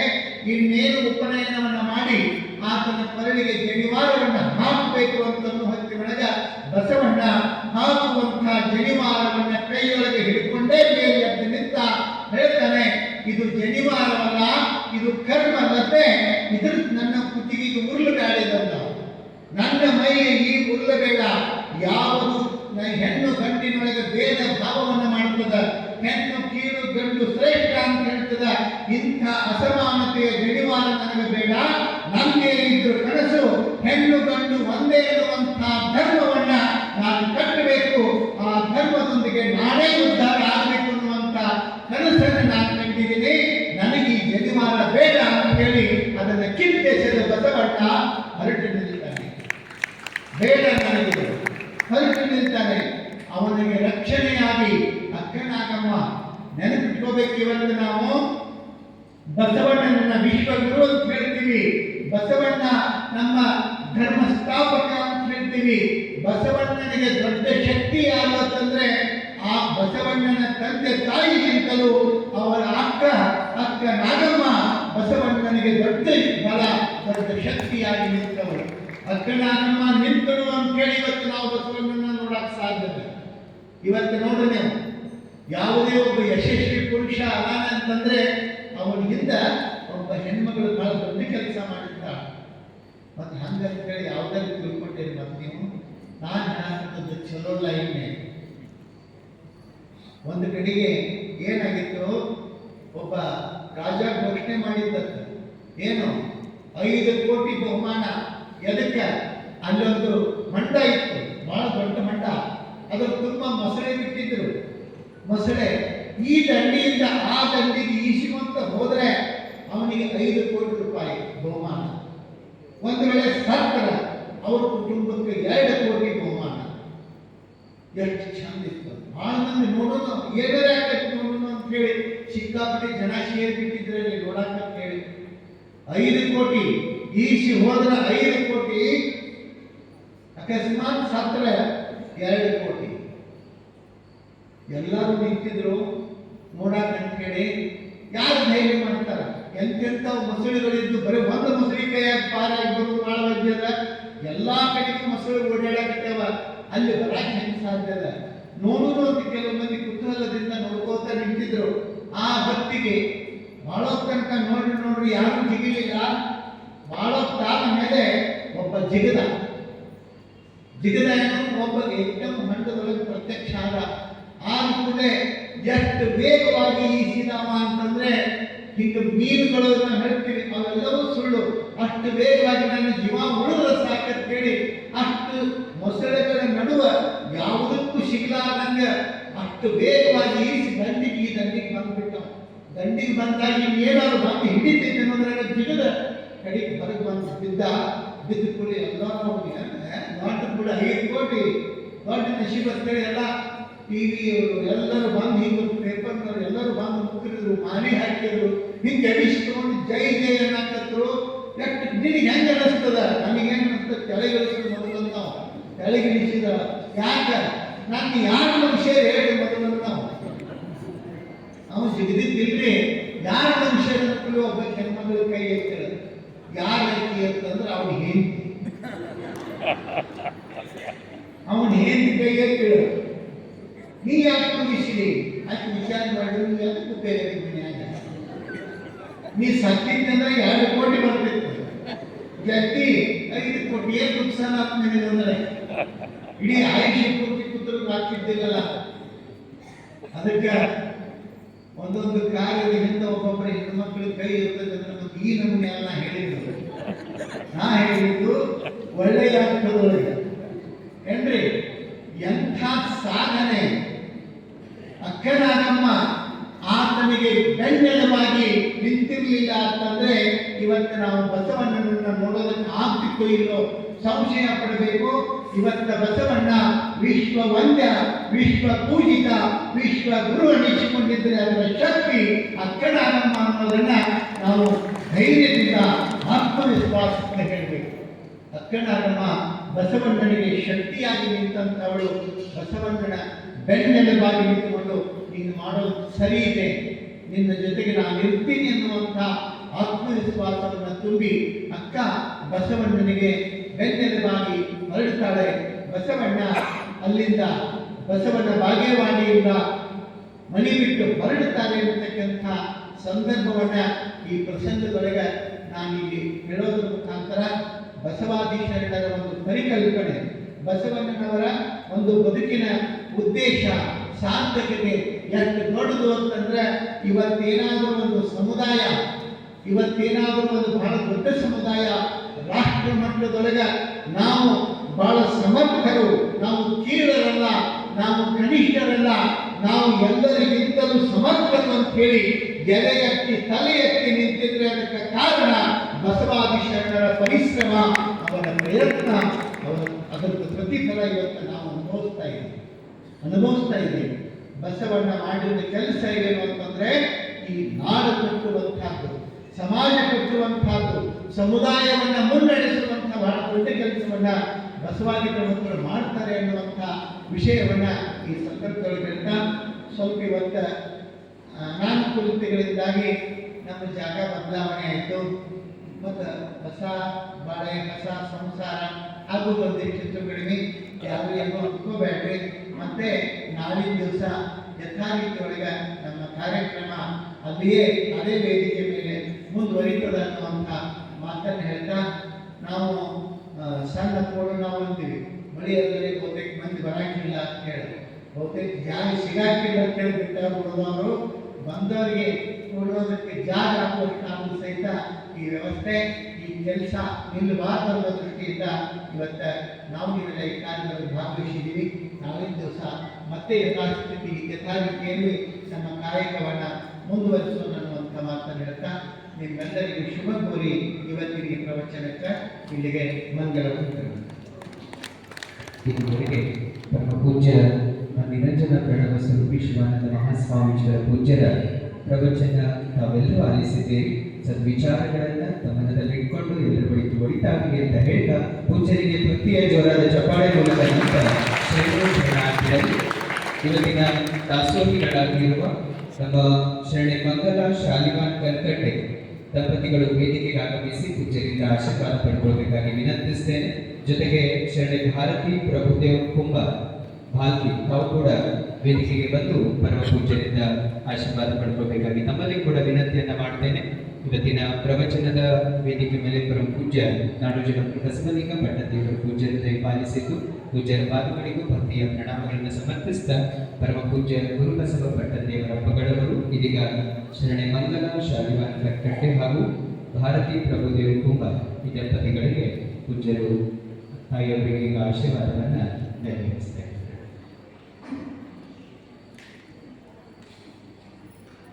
ಓಂ ಶ್ರೀ ಗುರು ಬಸವಲಿಂಗಾಯ ನಮಃ. ಓಂ ಶ್ರೀ ಗುರು ಬಸವಲಿಂಗಾಯ ನಮಃ. ಓಂ ಶ್ರೀ ಗುರು ಬಸವಲಿಂಗಾಯ ನಮಃ. ಓಂ ಶ್ರೀ ಗುರು ಬಸವಲಿಂಗಾಯ ನಮಃ. ನಿಮ್ಮೆಲ್ಲರ ಚಪ್ಪಾಳೆ ಮೂಲಕ ದಾಸೋಹಿಗಳಿಗೆ ಅನಂತ ಶರಣಾರ್ಥಿಗಳು ಪೂಜ್ಯರ ಆಶೀರ್ವಾದ ತಮ್ಮೆಲ್ಲರಿಗೆ ಅಂತ ಹೇಳ್ತಾ ಇನ್ನೊಬ್ಬ ದಾಸೋಹಿಗಳು ಇವತ್ತು ಇರುವರು ನಮ್ಮ ಮಂಗಲ ಶಾಲಿವಾನ್ ಕಟ್ಕಟ್ಟೆಯವರು ಜೊತೆಗೆ ಭಾರತೀ ಪ್ರಭುದೇವ ಕುಂಬಾರ ಇಬ್ಬರ ದಾಸೋಹಿನ ತಾವು ಕೂಡ ವೇದಿಕೆಗೆ ಆಗಮಿಸಿ ಪೂಜ್ಯರಿಂದ ಆಶೀರ್ವಾದ ಪಡ್ಕೊಳ್ಳಿ ಅಂತ ವಿನಂತಿಸಿ. ಓಂ ಶ್ರೀ ಗುರು ಬಸವಲಿಂಗಾಯ ನಮಃ. ಓಂ ಶ್ರೀ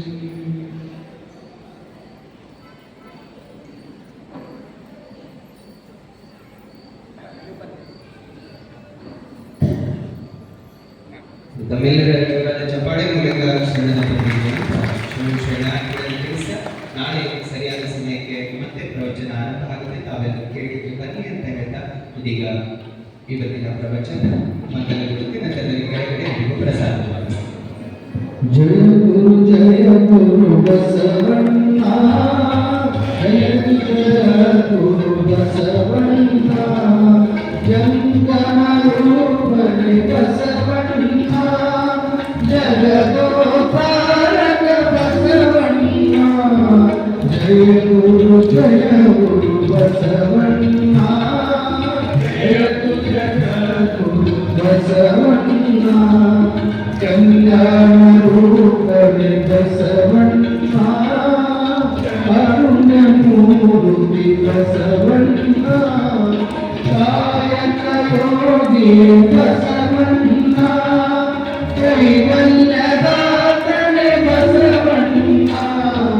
ಜಯ ಗುರು ಬಸವಣ್ಣ, ಜಯ ಗುರು ಬಸವಣ್ಣ, ನಿರ್ಗುಣ ರೂಪನೆ ಬಸವಣ್ಣ, ನಿಷ್ಠರ ಲಿಂಗನೆ ಬಸವಣ್ಣ, ಅಕಾರ ಉಕಾರ ಮಕಾರ ಮೂಲ ಓಂಕಾರ ನೀನೇ ಬಸವಣ್ಣ. ಜಯ ಗುರು ಬಸವಣ್ಣ, ಜಯ ಗುರು ಬಸವಣ್ಣ, ಪರಮ ಪ್ರಭುವೈ ಬಸವಣ್ಣ, ಪರಮ ಪಾವನನೆ ಬಸವಣ್ಣ, ಭಕ್ತರ ಬಾಳನೆ ಬಸವಣ್ಣ, ಭವಭಯತಾರಕ ಬಸವಣ್ಣ. ಜಯ ಗುರು ಬಸವಣ್ಣ, ಜಯ ಗುರು ಬಸವಣ್ಣ, ಕಿಂಕರ ನೀನೆ ಬಸವಣ್ಣ, ಶಂಕರ ನೀನೆ ಬಸವಣ್ಣ, ಮಂಕುಮಾರವರ ಮನವನು ಹರಿವ ಮಹದೇವ ನೀನೆ ಬಸವಣ್ಣ. ಜಯ ಗುರು ಬಸವಣ್ಣ, ಜಯ ಜಗದ್ಗುರು ಬಸವಣ್ಣ, ಅಣುವಿನೊಳಗೆ ಅಣುವಣ್ಣ, ಮನದೊಳಗೆ ಮನವಣ್ಣ, ಶರಣರ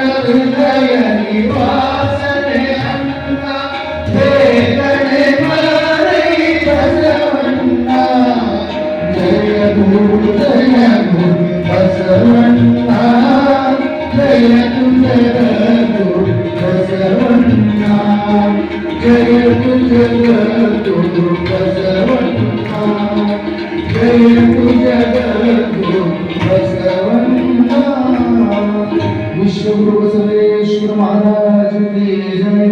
गुरु कुमारेश्वर महात्मा की जय। सद्गुरु चरण बसवेश्वर महाराज की जय। श्री गुरु बसवलिंग महास्वामी महात्मा की जय। जय मंगलम जय गुरु बसवेश्वर महादेव।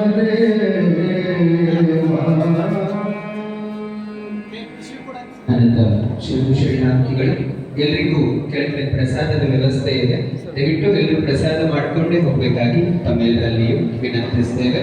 ನಾಳೆ ಮತ್ತೆ ಸರಿಯಾದ ಸಮಯಕ್ಕೆ ಪ್ರವಚನ ಆರಂಭ ಆಗುತ್ತೆ. ತಾವೆಲ್ಲರೂ ಪಾಲ್ಗೊಳ್ಳಿ. ಇನ್ನು ತಮ್ಮವರನ್ನೆಲ್ಲ ಕರೆತನ್ನಿ ಅಂತ ಹೇಳ್ತಾ ಪೂಜ್ಯರ ಆಶೀರ್ವಾದ, ಬಸವಾದಿ ಶರಣರ ಆಶೀರ್ವಾದ ಮೇಲೆ ಇರಲಿ ಅಂತ ತಿಳಿಸ್ತಾ ತಮ್ಮೆಲ್ಲರಿಗೂ ಶರಣ ಶರಣ.